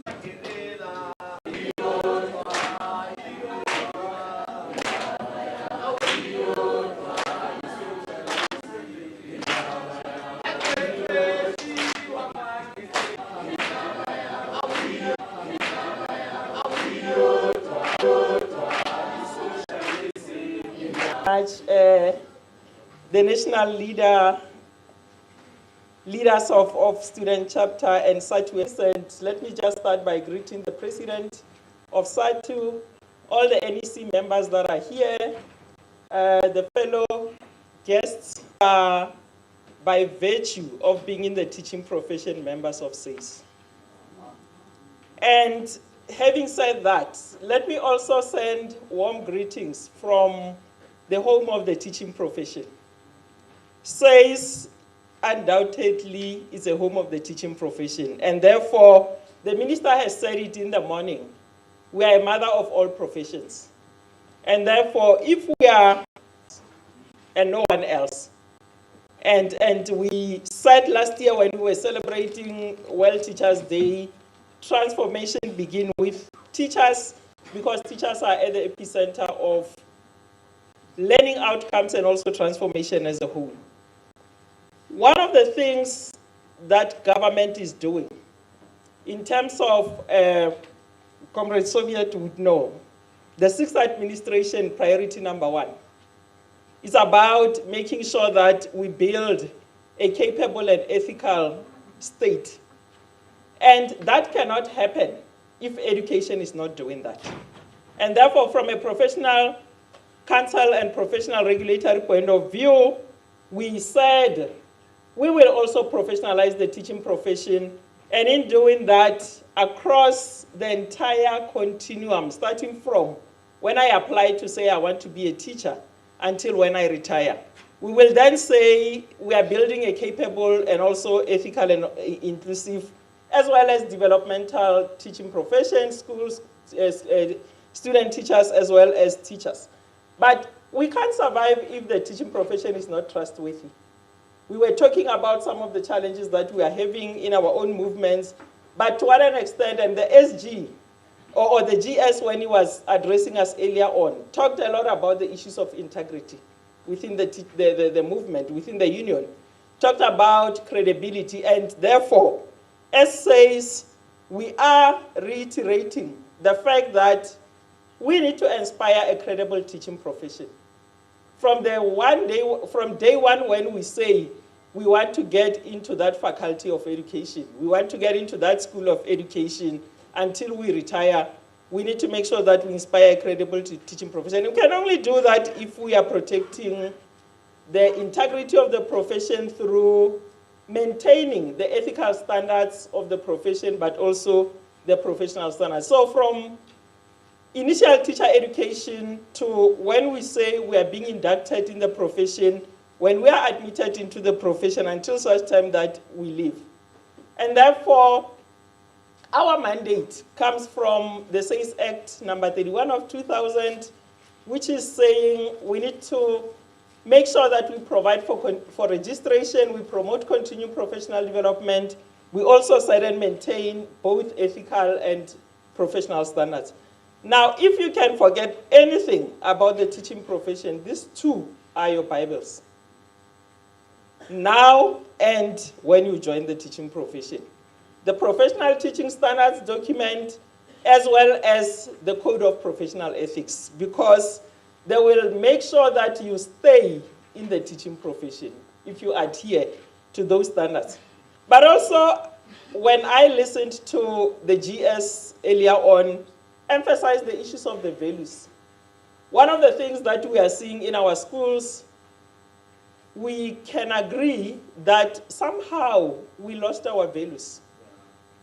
We lost our values, and to what an extent are we picking that up as the teaching profession? And therefore, from the initial teacher education space, from faculties of education, schools of education, as well as within the schools, until we get out of the teaching profession, these values need to serve as spectacles within which we view some of the things that are around us. They need to serve as spectacles around what Comrade Teboho was saying, some of the things that we'll be doing when we are tempted, and remembering that we need these ethical standards. Therefore, there are three things: either becoming a teacher, being a teacher, or growing as a teacher. Those are the three key important things. And many of you are still in the stage of becoming a teacher. Some of you are already in the teaching profession, and therefore one of the things that we did within council was to say we need to start professionalizing the initial teacher education space seriously. And in doing that, we start with provisional registration. And I think those of you who are from SATU KZN, in terms of student chapter, those of you that are from SATU Northwest would know very well that we've been working very closely with you in terms of some of these issues as students. And therefore, provisional registration is for student teachers only. And let me be very clear, provisional registration, I always say to employers, is not for employment. The reason being, you've got a whole lot of unemployed educators. That's not number one. But number one is that you are not yet fully qualified. You still in transit or in transition to become teachers. And therefore, we cannot be taking the space of those. And that is why when we issue that letter of registration, it's very clear that this is not for employment purposes. And therefore, if we are serious about the student chapter, we are serious about building or professionalizing the initial teacher education space in terms of the student teachers, we need to make sure that we empower you. So that when you qualify, you don't start from scratch. We don't have a deficit model of training educators and all that. And for that reason, there are lots of activities between ourselves and student chapter in terms of, you can see, in terms of the code of professional ethics, in terms of registration activities. Comrade Andy Leather and from Unizulu with the activity. Yeah, I know, Comrade Satani, don't go there. Don't go there, you see KZN. And also working with employers in terms of how do we also, you see with Free State, we've been having these sessions to make sure that we assist you. But the other important thing is that as much as we are regulating that space, everybody talked about work integrated learning. I know the party talked about it. I've heard the Deputy Minister Manabela also talking about it earlier on. And I understand the issues of what you raised in terms of to what an extent are we funding as a sector, not only as basic, but as the entire sector, that particular space. If we are serious about professionalizing that space, those are the issues that we need to be advising the ministers on, because SACE has got a responsibility to advise both ministers of basic education and higher education. But the other area is that teaching practice is not a time for full-time teachers or practicing teachers to take a break. It can be. It can be a drive to the campuses in order to engage on that particular code so that all of us agree in terms of the other issues that we need to be working on. Then if you are a newly qualified educator, which is you transiting from being a student teacher to a newly qualified educator, obviously we need to make sure that you update from that status of being a professionally registered educator to fully qualified educator. And I know there are challenges in terms of turnaround time around registration. And those are some of the things that we're looking at different time around registration. And those are some of the things that we're looking at different models and systems that we can be able to use to enhance that particular process. But remember, you cannot not practice if you are not registered with SACE. We have to make sure that before we even do that, we go into schools, we register. Remember I said SACE is available to come and work with you in terms of bringing the registration to you as student chapter. We've already done it in Northwest, we've done it in KZN and other provinces. And therefore, let's make sure that we move quicker in terms of that. Even when you think you want to go overseas after qualifying and teach there, you still need a letter of good standing from SACE. And many of you who go to China, they are not necessarily teachers. I think you know. You go there, you leave this country and go and contribute there to be an au pair. That's exactly what is happening. They are not teachers. And when they are frustrated, the government of this country must go and intervene. So we need to be careful around those issues when we take those decisions. But also the process of registration, and I want to deal with this one. I can leave anything else. Remember, when you register, there's a process of you getting the police clearance. So when you get the police clearance, there are things that you could have done before. Politically, you might have engaged in activities that would lead to you being arrested. There might be arson issues, there might be criminal issues, there might be rape, etc., etc. Those things are going to appear if you are arrested on your certificate, on your record. And what we're doing, we've got a fit to teach.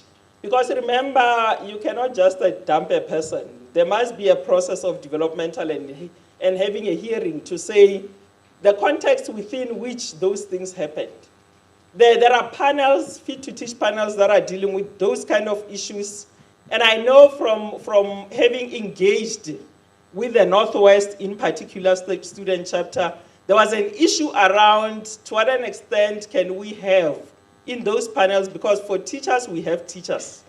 But to what an extent can we have student teachers in those particular panels, so that we are able to practice peer review in a true sense of the word. But those are some of the things as we review says and repositioning it, we are looking into them. One other thing, let's complete our qualifications. This thing that you see here, we don't want it. Fraudulent qualifications are a no-no, because you will be arrested very fast. So let's not even go there, because those kind of things you can see. It doesn't matter of the race, it doesn't matter of what, you're going to be arrested. We can't be having a teaching profession that is working with police and hawks. It's just not portray a good image and all that.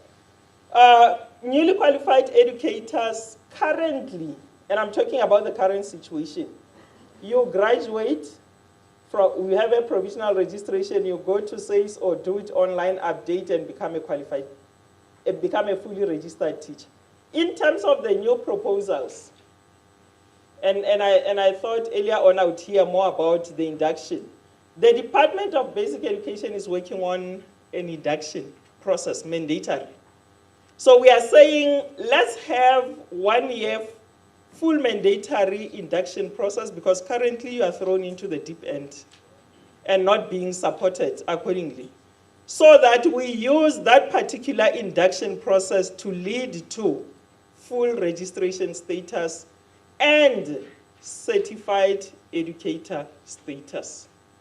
Those that are, you're working with DINOSA, you know how the health sector, the nurses have got a whole lot of those medals. And they've got different statuses. They've got different levels in terms of them being certified as professionals. And that's something that we're moving towards that, so that we can really be recognized as a professional body in a true sense of the word. There are fees for registration, you can see them. South Africans, obviously, for registration is 200. And I know the cry from student teachers to say, why do we have to pay the same amount as those that are working, especially with 200 Rand? Again, I can't say now, it's something that we can remove or whatever, but we can look into it in terms of those kind of issues. But as soon as you are employed, it's mandatory that you're going to have monthly subscriptions. In fact, if you go to DINOSA, they will tell you that they are paying even higher than us in the teaching profession, which is 16 Rand 50. Growing as an experienced ethical profession. Now this one, I wish code is applicable 24/7, 365 days a year. Can I repeat this one? 24/7, 365/66 a year. Even when we are in this room. You remember, well, no, none of you would have seen that. There was a television Big Brother, not the current Big Brother, old for some of us who've been around. In that Big Brother, we had a case of one of the teachers who was participating. Unfortunately for her, she used cucumber for sexual activities on national TV. And she was said to be putting the teaching profession into disrepute. And from an employer perspective, they took that case and ultimately it came to SACE. So I'm just using those typical examples so that you can see. The code has got relationships in terms of 7 areas. It's you, we are used to yourself and the learner, yourself and the colleague, the employer, the profession, community, parents, etc., etc. Giving that parent a hot clap because you happen to have a challenge with her at ShopRite, is that the thing that I've took 24/7, etc., etc. Let's look into that. So look into the code as you go along. But remember, when it comes to you being in the profession, you are serving in the interest of the public. And therefore, the Constitution is very clear. Section 28 of the Constitution, it's saying, it puts the emphasis that the best interests of the child are paramount in all matters affecting the child. And therefore, when you harm the child, remember about the Constitution. And harming is not about beating only.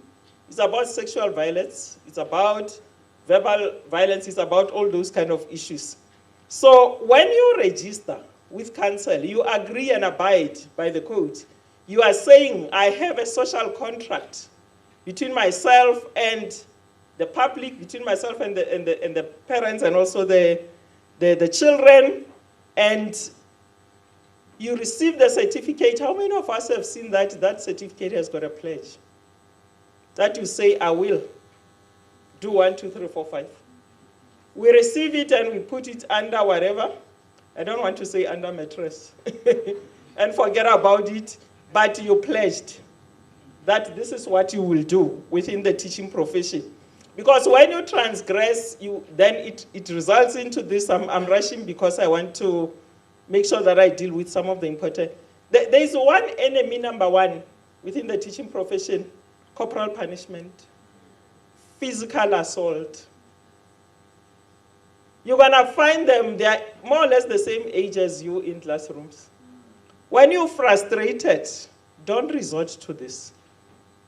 And I'll also tell you the implications. Now, we understand corporal punishment. There's a Corporal Punishment Act that we need to read. It defines corporal punishment as any activity that you use to inflict pain on a child. It's not only about you taking something and beating. When you make them to sit like this and squat, or for 10 minutes, it's part of corporal punishment. Corporal Punishment Act, go and look at it. It's not a SACE Act, it's corporal punishment, so that you understand. And when you deal with it, it's not about beating only. It has got a whole lot of other angles that we need to make sure that we sensitize you, so that when you go to classroom, you are careful in terms of some of those issues. And I think we also need to distinguish between common assault, where you deal with physical assault to an extent that a person gets injured, bleeding, and etc., etc. Common assault, which is just ordinary, but also grievous bodily harm. That's where you deal with a person to an extent that the person can bleed, can be injured, the child can be opened here. And those are the cases that we're dealing with. Typical example, you can see it in terms of grievous bodily harm. Recent cases 2 weeks ago, fresh. That's what is happening. But also, don't make a mistake of beating a learner. That learner was gonna die at some stage anyway, but you beat a learner and the child dies immediately. It becomes a problem. And I've given you the cases that you need to be aware of. Let's distinguish between discipline and punishment. It's a difficult one, I know. There are lots of frustrations in schools. Discipline is about helping a child to solve a problem, working together collaboratively. But punishment is making the child suffer for having a problem. It's the other way around. So we need to discipline and not punish. Because when we punish, we end up on the wrong side of the law in terms of all those kind of issues. You see, you don't want this. Typical example, which is a grievous bodily harm, can happen between you and a colleague, can happen between you and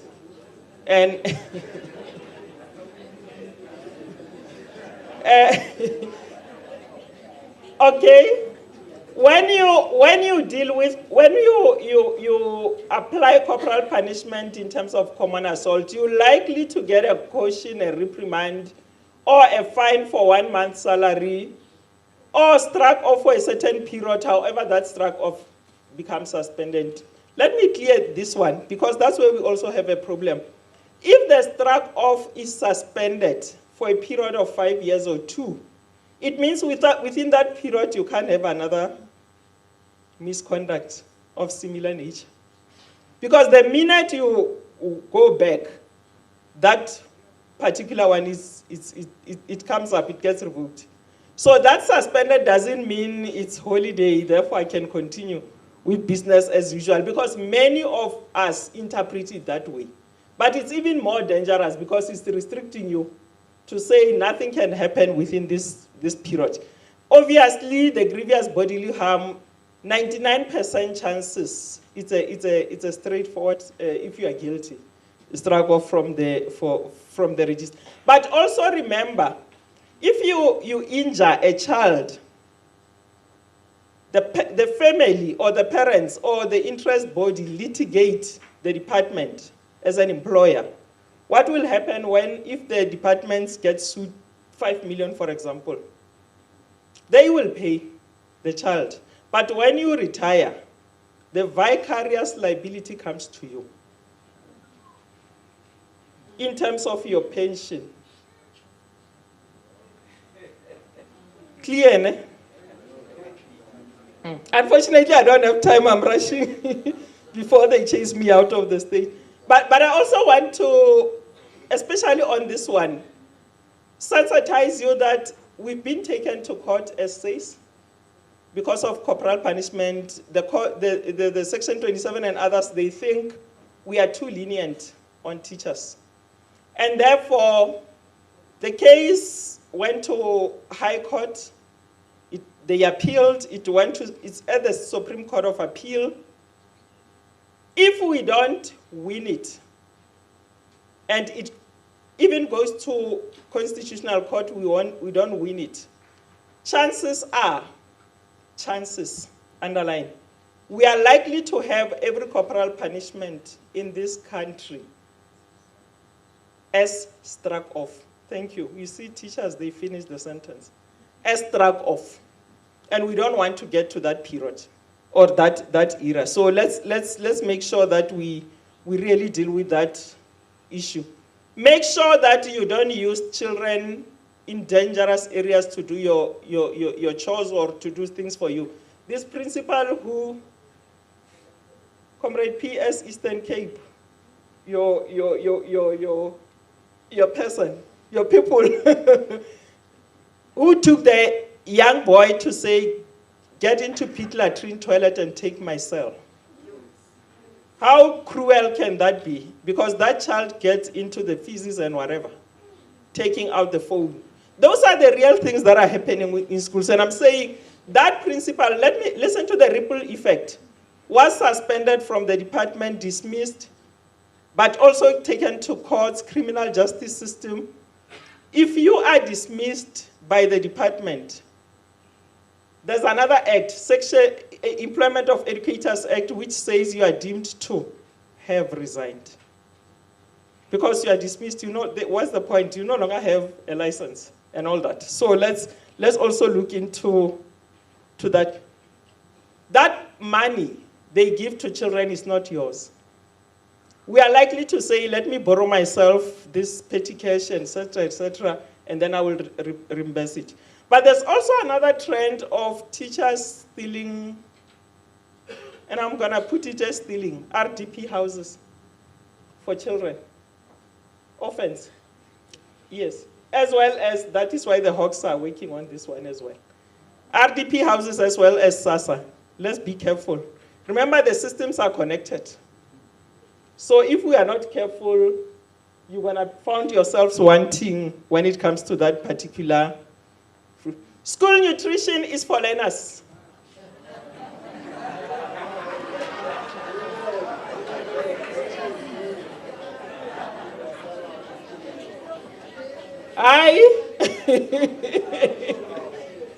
Read this one.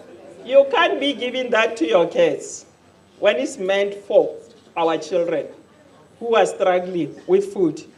So now, as I go towards the end, sorry, Chair, the enemy number 2 is sexual gender-based violence, and I just said, because as a speaker, as I've listened to there are amendments within Criminal Law, Sexual Offences and Related Matters Act. We have sexual abuse, sexual harassment, sexual assault, etc., etc. There's a new one that came called sexual intimidation. It's a different act. Remember, this act, you can't apply this one and not relate the other one to this. It says a person A who's Ella, who unlawfully and intentionally utters or conveys intentionally or whether directly or indirectly a threat to a complainant, which could be Kagiso, that inspires a reasonable belief of imminent harm in B, that B or third party C shall be raped. That's sexual intimidation. Criminal law, it's a new amendment that came with all those glossaries. Again, we need to sensitize you so that I can be sexually violated, I can be compelled. Yeah. So you'll go and read it further. And in terms of all those categories, we take it by force. Sexual assault of a learner means you took whatever by force. So let's make sure that we deal with that one. This is how the media is portraying us. You see? And then the sex for marks. Newly qualified educators, be careful. Newly qualified educators. This educator, young boy, 20-something, joined the profession 1st April, but by August was out of the profession with 2 pregnancies. Please. Kibati. It can't be. So, but even worse, when you request, can we listen to this one? It can't be correct. When you request young boys to masturbate and put their semen in cups every day, then we are sick as a profession. Then we are sick. So there are elements that we are seeing in terms of females as well, like Comrade Tebo has indicated. You remember the Bishop Boys High, those that are from Western Cape would know. In terms of abuse of the boys, taking vibrator and penetrating a grade 10-year-old and stepping them with the razor blade every time they do it. A female educator on a female learner. And yeah, etc., etc. I'm not going to go through them, but we are also indicating that the harsher sanction obviously is striking you off from the role and all that, and also the further implications. And lastly, we can't ignore the fact that this is Pride Month, and thanks to my dearest student chapter comrades in Northwest for the beautiful t-shirt, golf shirt and all that. So we are saying no one is the same, but everyone is equal in our schools. Simple as that, period, dot. That's how our children see it. And therefore, like this is saying, homophobia, we need to stop homophobia because it's a form of bullying. It's a form of violence. And And therefore, issues of school uniform, every single day you get queries to say this one teacher is saying this child mustn't wear a trouser because this, that, etc., etc. Let's look into that. Newly qualified educators. Unfortunately, as student teachers, you can't participate in continuing professional development because it's continuing. So as newly qualified, but as you start induction, that can happen. There's a need for ignorance. And there's no way that you can say, I didn't know. And therefore, you talked much about fourth industrial revolution. And if you are serious about that and saying you are coming into the profession to change, therefore opportunity for relearning and also unlearning becomes very important in terms of some of those things, because you need growth mindset and not fixed mindset from those that we are preparing as our future profession. Thank you.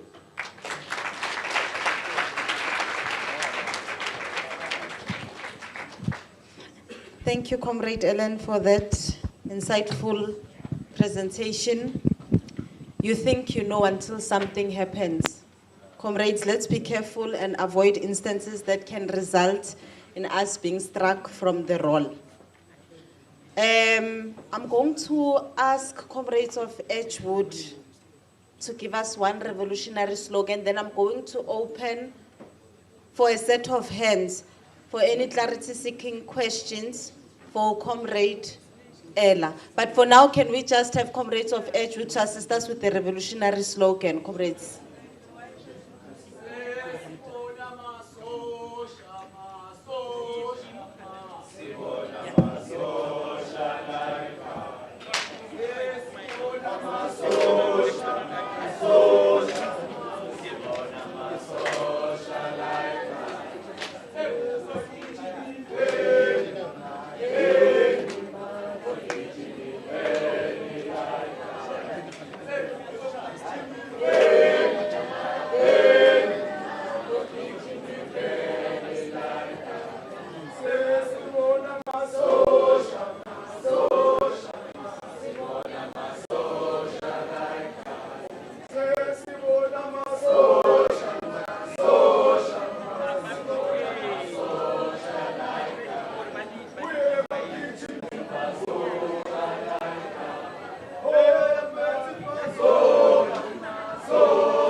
Can I be assisted by Gauteng Province with the revolutionary slogan?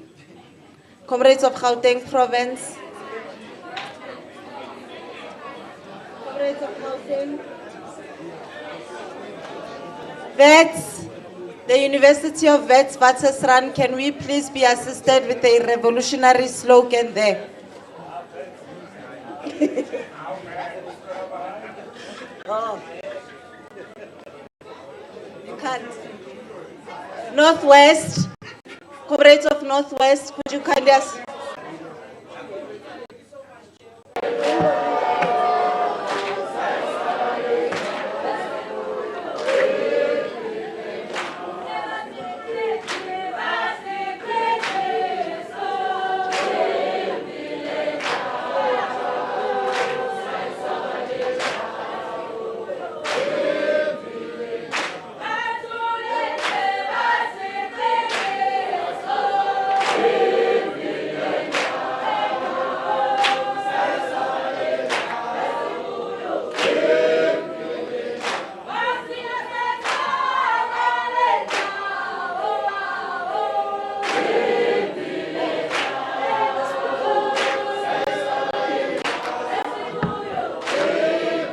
Amandla, Amandla, Amandla, Amandla, Amandla. Me, if I have us not to anger some of our delegates.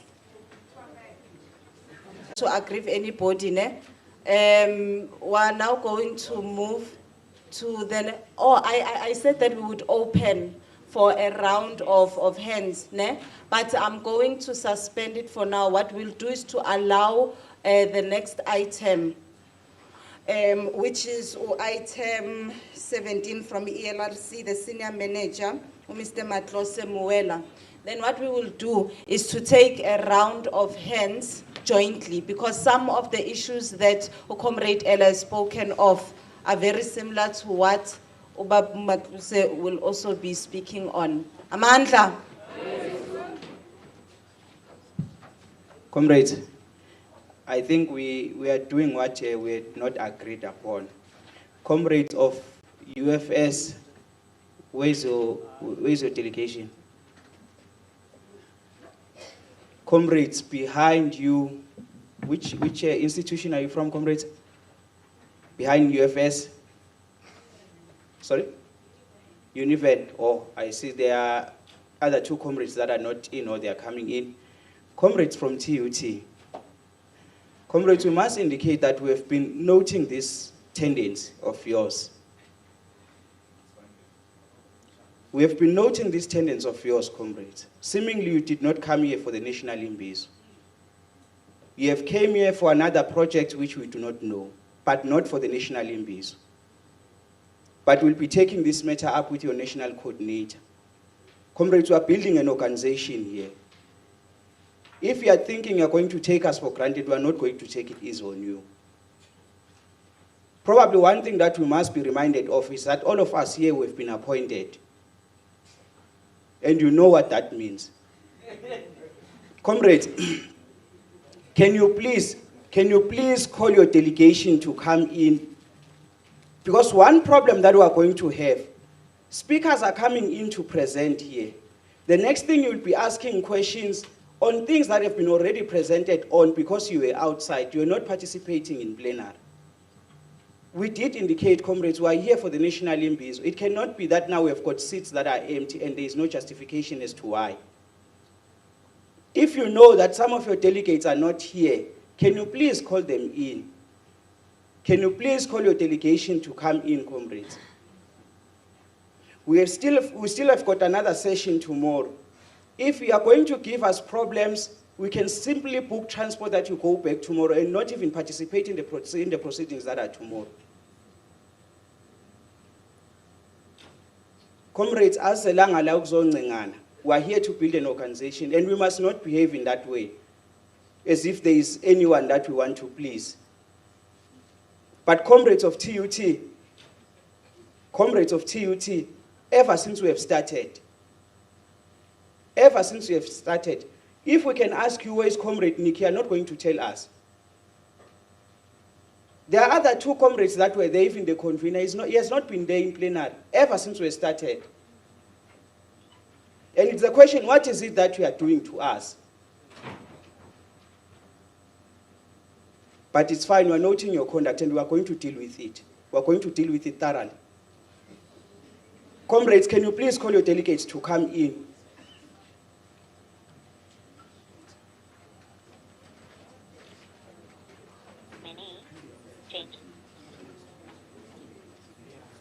Not sure. Sorry.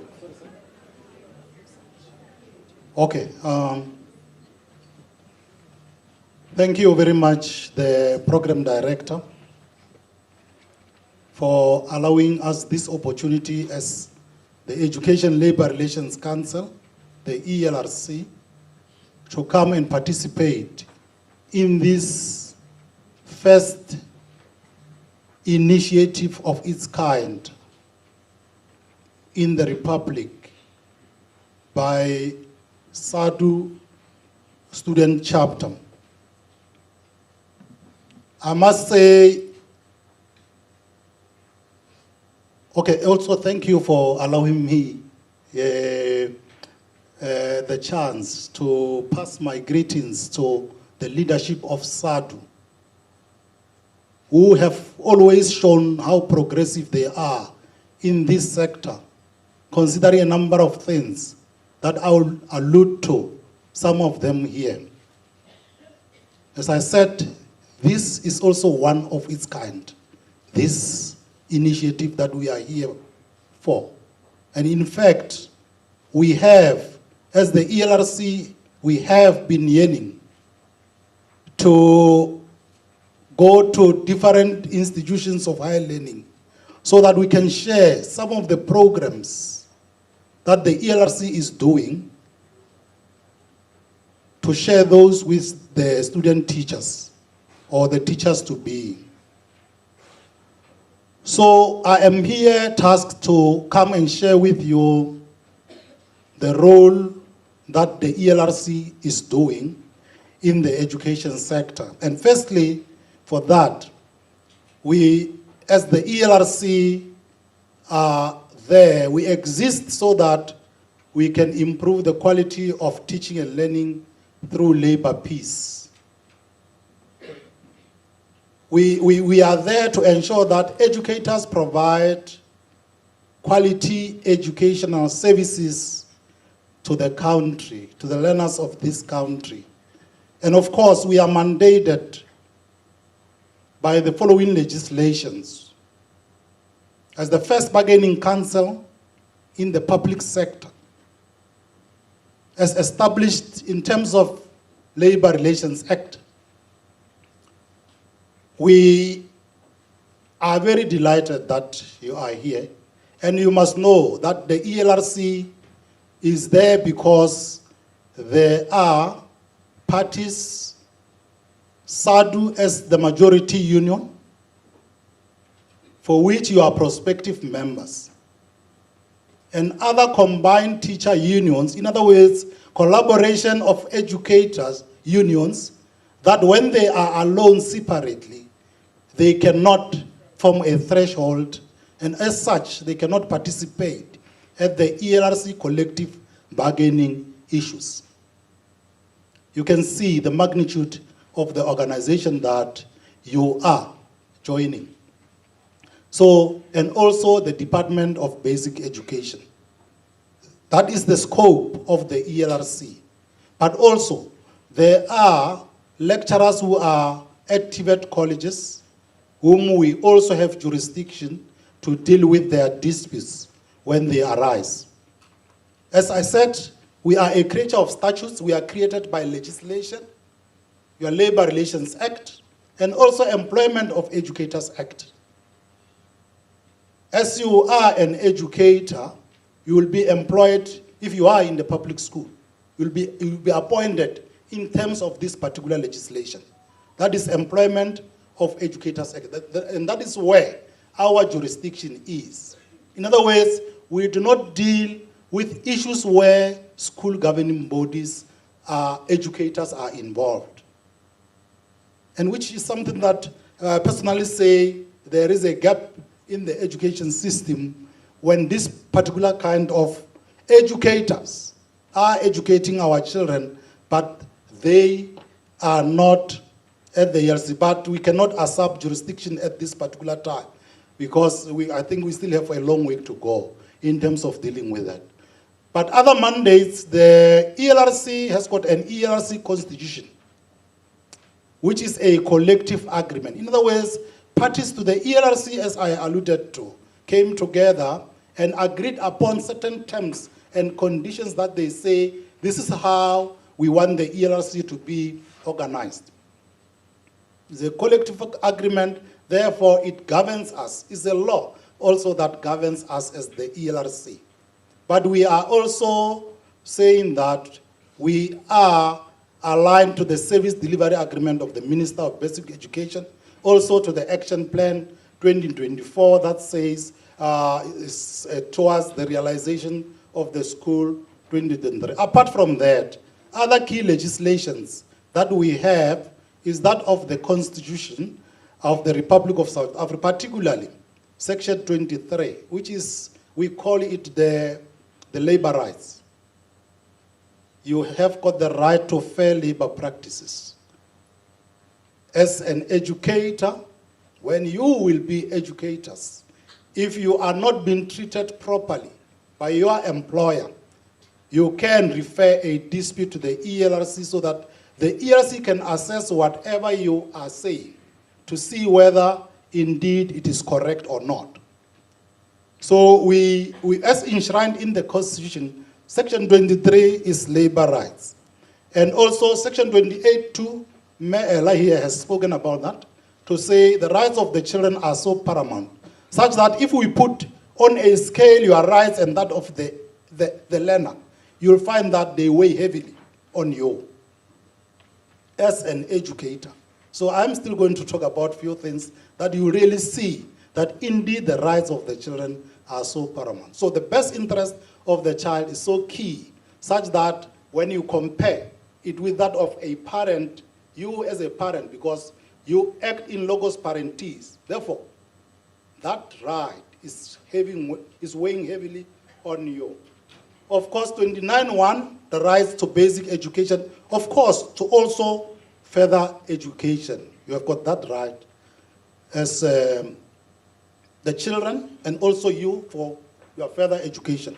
So the primary role of the ELRC is twofold: dispute resolution services as well as collective bargaining services. With dispute resolution services, when you have disputes, either the employer or the employee, they can refer those disputes to us.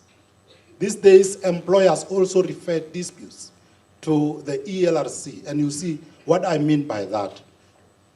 But also collective bargaining services, these are conditions of services which are particular or peculiar to the sector. They are being negotiated, discussed, and then agreed upon at the ELRC through collective agreements. So those collective agreements are binding to parties to the ELRC, teacher unions, Department of Education as well. So we have been involved in many projects as the council, including those of the Quality Learning and Teaching Campaign, QLTC, since 2008, Teacher Appreciation and Support Program from 2014 to date, and also Education in Daba. And currently we are dealing with what we call Labor Management Partnership Program. The council also plays a role in terms of National Development Plan. We want to improve the conditions of service of educators, particularly with reference to Chapter 9 of the NTP, which is seeking to improve the education, the training, and innovation in the sector. But also the focus areas here is early childhood development. I think the program director has indicated how important early childhood development is in the education sector, because that is the foundation from which all other developmental issues in the education sector arise. The basic education as well as national research and innovation system. So the issue of the Labor Management Partnership Program have been launched this year in February and is continuing. In fact, in June 2023, both national and provincial launches have taken place, and we are going to be moving now to the districts in respect of this. Then also in terms of dispute management, we have, as a sector, introduced what we call inquiry by arbitrator, which means that all cases where educators are being alleged to have had sexual relations, these cases must come to the ELRC. The department only investigates. We have seen the serious nature of these cases, because some of them have been being swept away, put under the carpet when they have been reported. And then even the presiding officers, when they adjudicate over these cases, they will decide who the person before them are, and that will then determine the sanction that they mete out to that particular educator. Things have changed. Such role has been given to the ELRC, and should you be found guilty of an offense related to sexual relationship with the learner, you must know that you will be given a mandatory sanction of dismissal. There's no any other way. There's no any other sanction that can be given to you, but only a dismissal. And further than that, you are just not being given a dismissal sanction, but your name will go to the National Register of Sex Offenders. We'll also send you to say so that they can do their own investigation, and if they indeed find that you are also, they find you guilty there, then you are struck off the roll. So with the labor management partnership, what is the purpose of this? We want collaboration. There is the slogan that says, nothing without us, nothing about us without us. So we have to be part of this so that we own the programs of the Department of Education. They are our programs. So that decisions which are taken there can be implemented because it's a joint kind of initiative. But most importantly, we want to see learner performance improving. We want to see the integrity of this profession being restored with this program. Also, the ELRC, in terms of collective bargaining service, as I said, we conclude collective agreements. Means parties come together, agree on certain things, and then we implement. Like the collective agreement number 2 of 2020, that deals with quality management system. We must have quality in the system. In other words, this is aimed at the framework for standardizing employee performance for educators. Principles already from the 1st of January 2021, this was implemented, and full implementation for the teachers was January 2022. We want to see quality. So we must assess that performance. We must assess that quality. As I said, inquiry by arbitrator, allegations of sexual misconduct against educators, serious matter in the country, GBV. So this decision, as I said, it has been a very progressive decision by unions to accept that we have got this serious problem, then we must find a way to manage it so that those rotten eyeballs must be removed from the system. And in fact, it's very good that today, as prospective educators, you must know, I heard the president saying it very well here, that a 4-year qualification must not make you think you have arrived. He alluded to drugs and drinking, but also this issue of sexual relationship with learners. It takes away your profession just like that. Imagine, we have been talking about Funza Lishaga here. We have been talking about other possible funding for us so that we can go on with our studies. Imagine now, after all this, within the first year in the teaching profession, you are struck off the roll.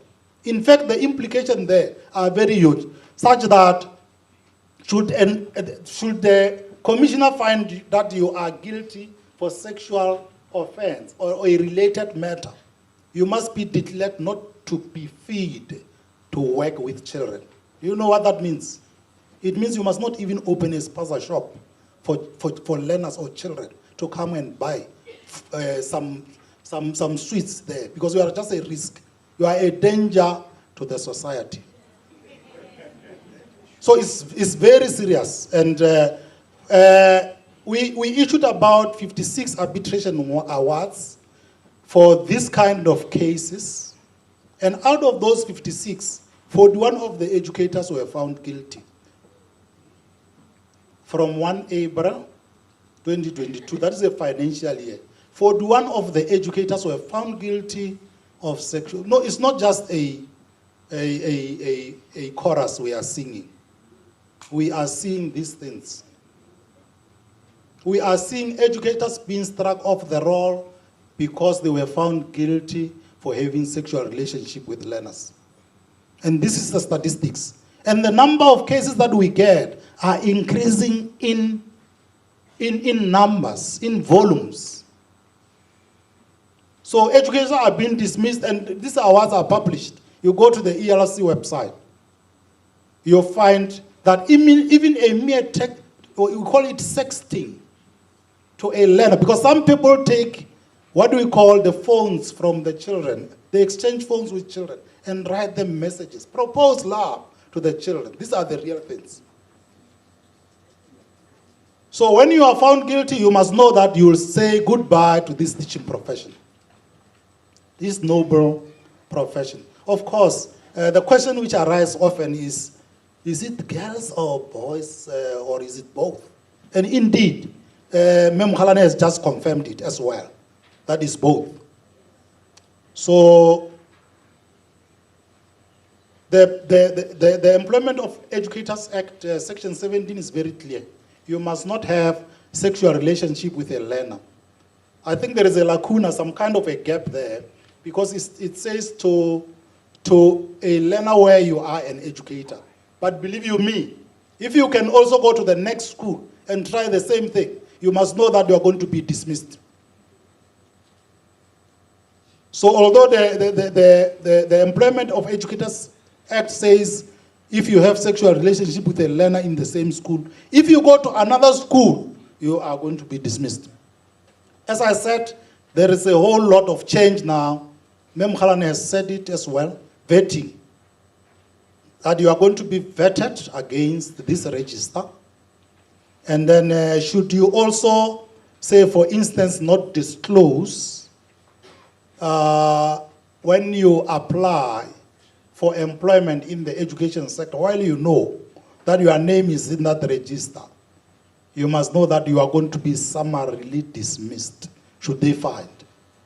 So there is a duty. Of course, I said our arbitration awards are just like court judgments. We send them to SACE, we send them to Director of Social Development. That is in terms of Section 120 of the Children's Act, and then they will declare you to be unfit to be a teacher. So if you apply for employment, you must declare if there is something else that the department must know. But also, the department must also vet you, because they are also liable. As Mel has said, there's what we call vicarious liability. Should the department just appoint you without taking you through a process of vetting, and it is found that later, then you were engaged in these misconducts, then that department will be vicarious, will be liable. We call it vicarious liability. In other words, there are also sort of the promoting the same thing. And you can be convicted to a fine, or you can be imprisoned for about 7 years, or both. As we say, is very serious, but I'm happy that you are prospective educators. Then we share this with you.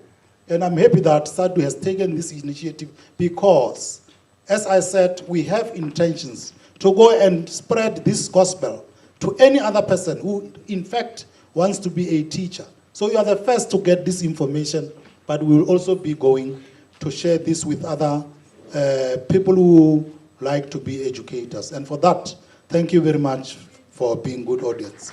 Thank you.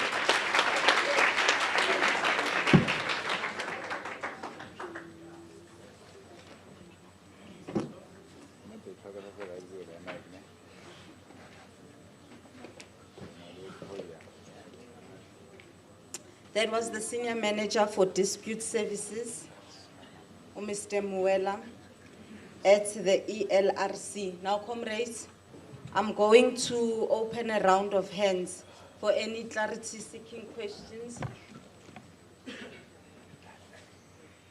Okay. What's that university? Okay, so we've got Vanda Park, number 1, number 2, Unizulu, number 3, Teflop, number 4, Wusu. Okay, number 5, Forte. Number 6, CPUT. And then Unisa Sunnyside. All right. Okay, CPUT.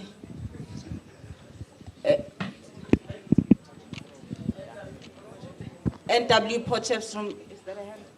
Okay. Mafikeng. Mafikeng, what university? Northwest. Oh, Northwest. Okay. Comrades, let's start with number 1. Thank you, Chair.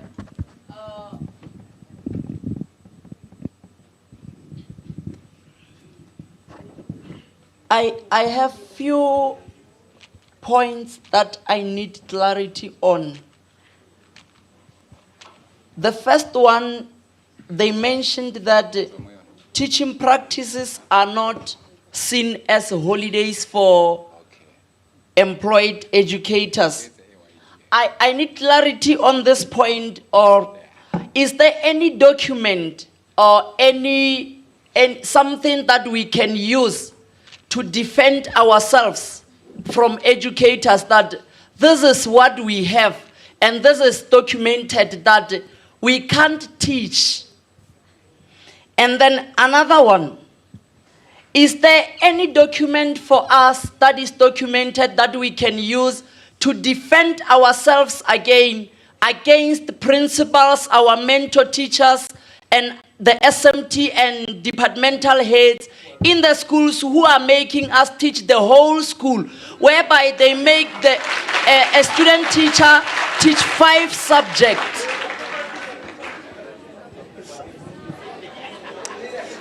And then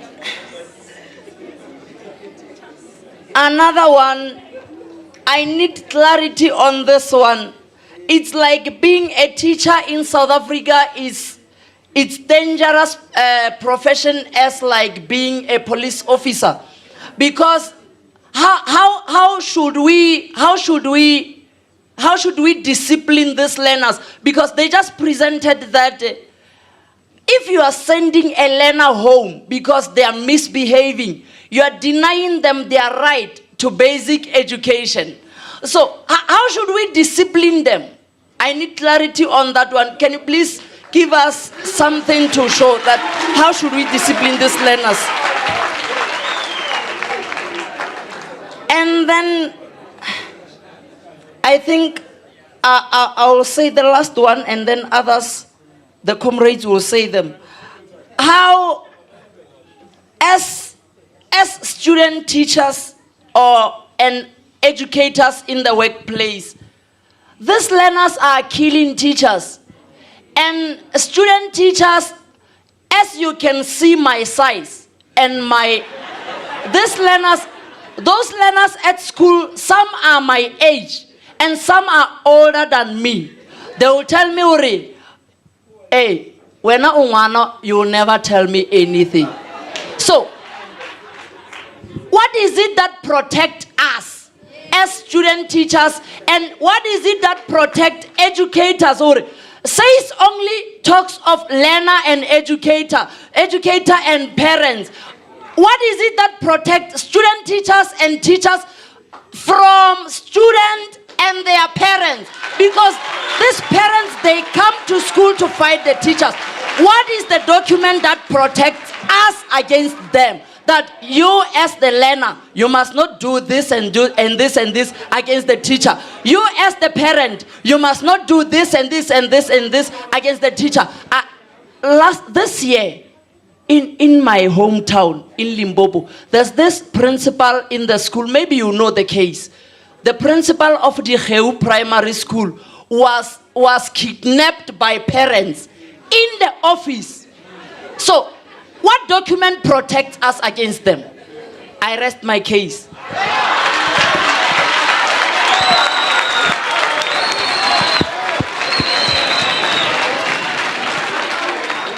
Comrades,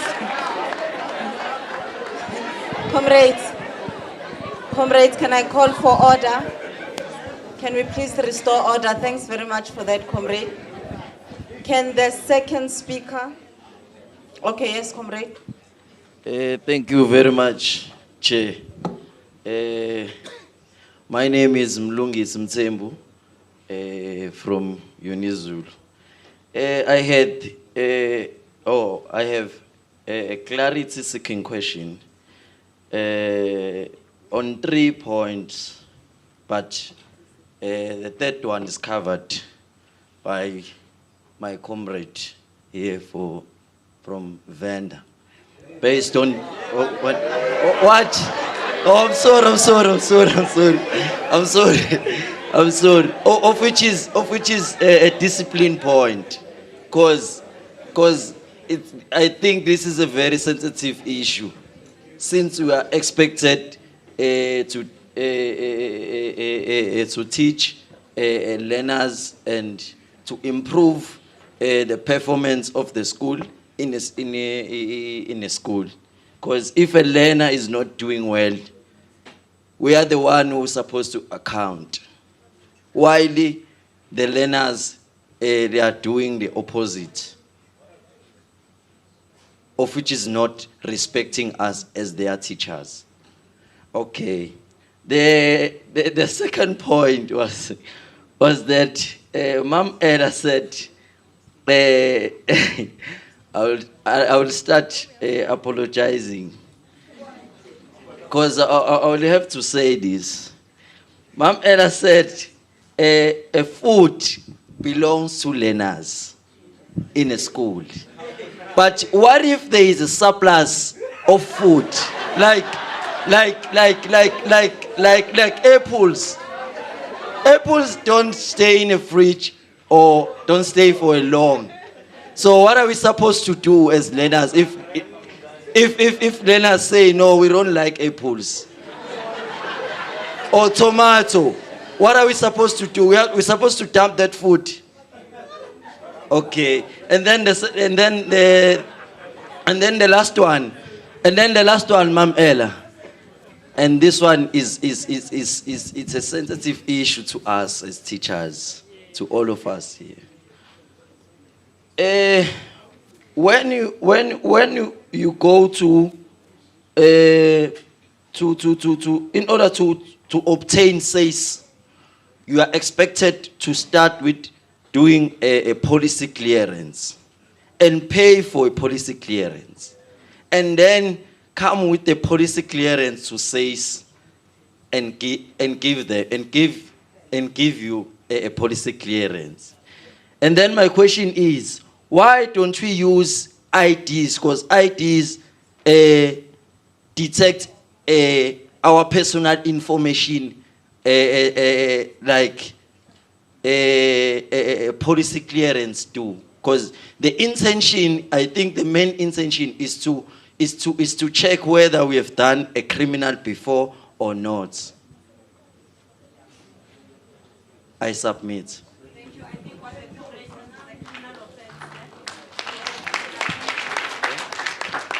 Can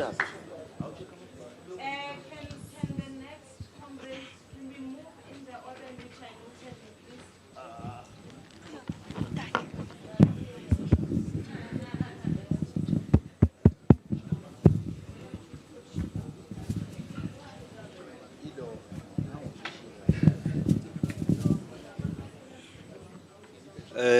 Thanks, Chair. Firstly, I would like to welcome the warm presentation from ELRC, in which will refer to say, when a learner is misbehaving, a teacher is supposed to do this. Because when we chase them, we're being told you are depriving them their right to education.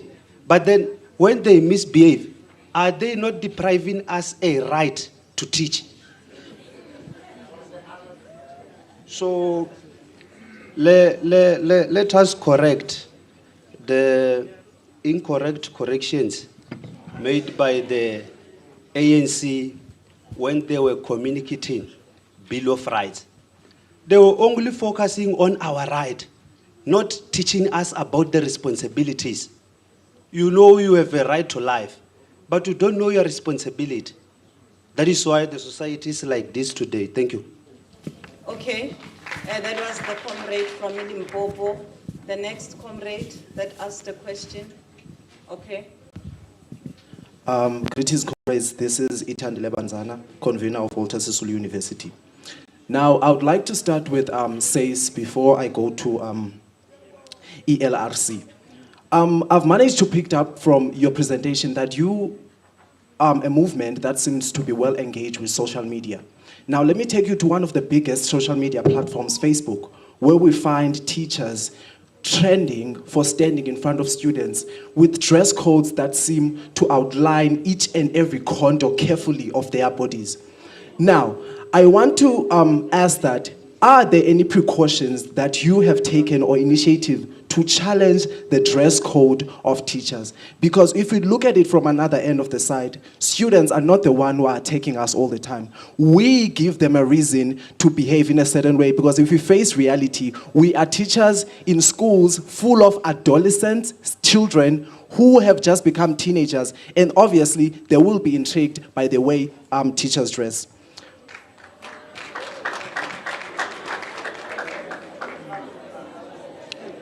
Moving on, for SACE as well, we have been listening. We have been listening a lot of time from different conferences and different speakers and different Imbizos talking about corporal punishment, that it has been stopped. When are we facing reality that we only talk about these things but we don't put them into action? We only walk the talk but we don't talk the talk. We know that as we stand, abantwana bakakwethu bayabethwa ezikolweni, and they are being abused by teachers abasuka with their problems at home and they take them out on students. So what precautions have you taken to address that? And have you noticed those since you seem to be engaged in everything that is going on? Lastly, to ELRC.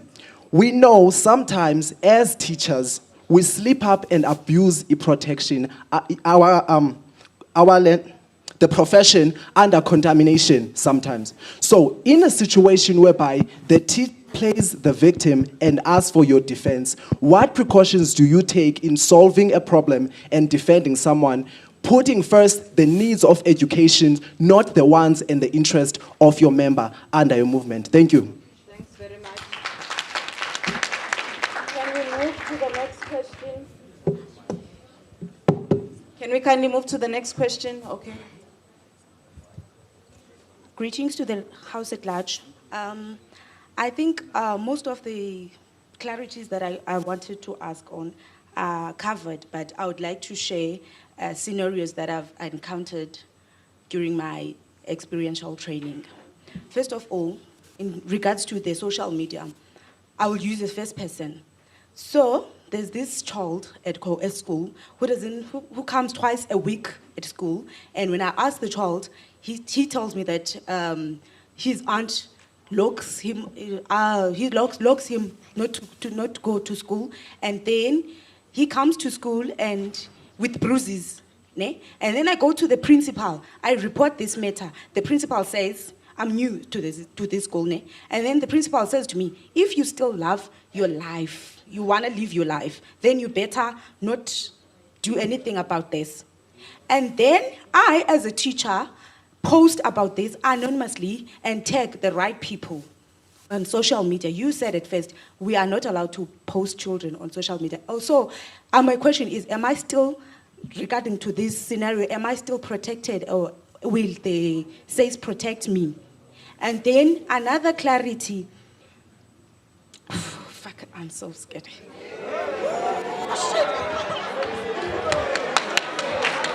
Okay, comrades. Comrades, can we move to the next question, please? Can we move to the next question at the back? Comrades, can we restore order? Can we restore order, please? Speak on the mic. Okay, thank you, Chair. Greetings to the House. I am Comrade Aneziwe from CPUT, Mowbray Campus. I'd like to pose a question to the deployee of SACE. I'd like to ask, what is the waiting period when you're applying for a permanent SACE? I'm asking this because I know of qualified teachers who applied earlier this year, but they still have not got any response. And I also like to suggest, since we are moving to the 4th industrial revolution, I'd like to suggest SACE to try to find an app that we can use to apply for our permanent SACE, because this thing of using an email it's not effective at all, because we don't receive response and you don't see what stage are you. You wait until Jesus comes. Thank you. Can we go to the next?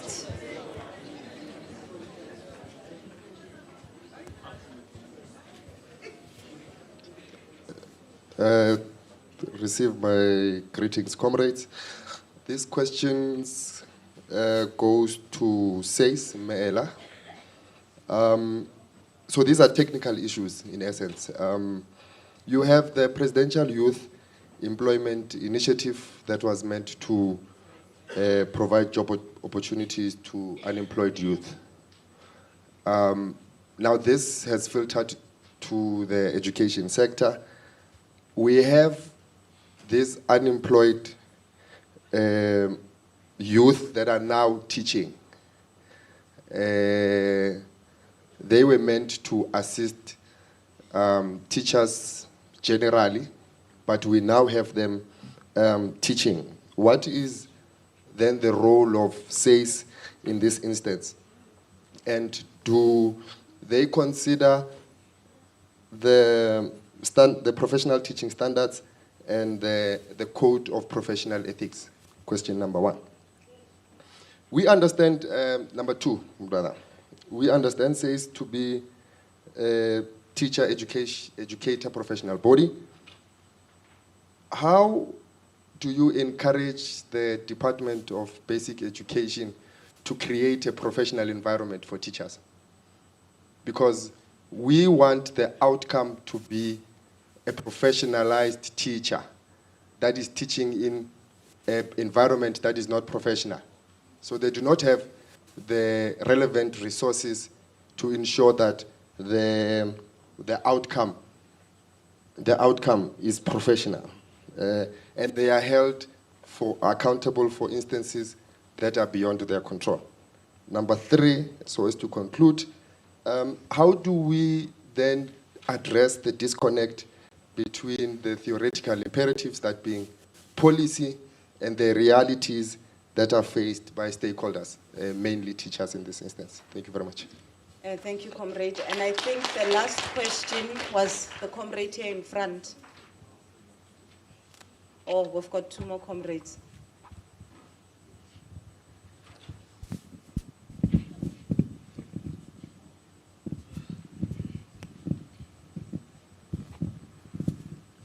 Thank you very much. And based on the thing of the feeding scheme, and also on what my colleague here has also raised on. But now, since the questions are covered, I just have a request that is it possible that maybe the slides that were displayed here to be sent to the conveners and coordinators of the branches so that it can reach us? Thank you.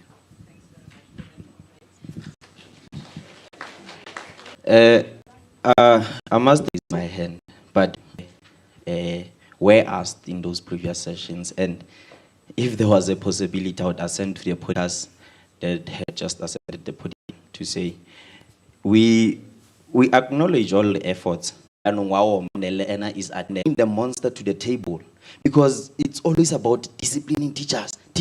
That's why my fellow comrades are standing up, the continuous professional development to come at the level of higher institution so that we can start develop. I've long outgrown those issues, because always when we address them is the issue of, no, we have reached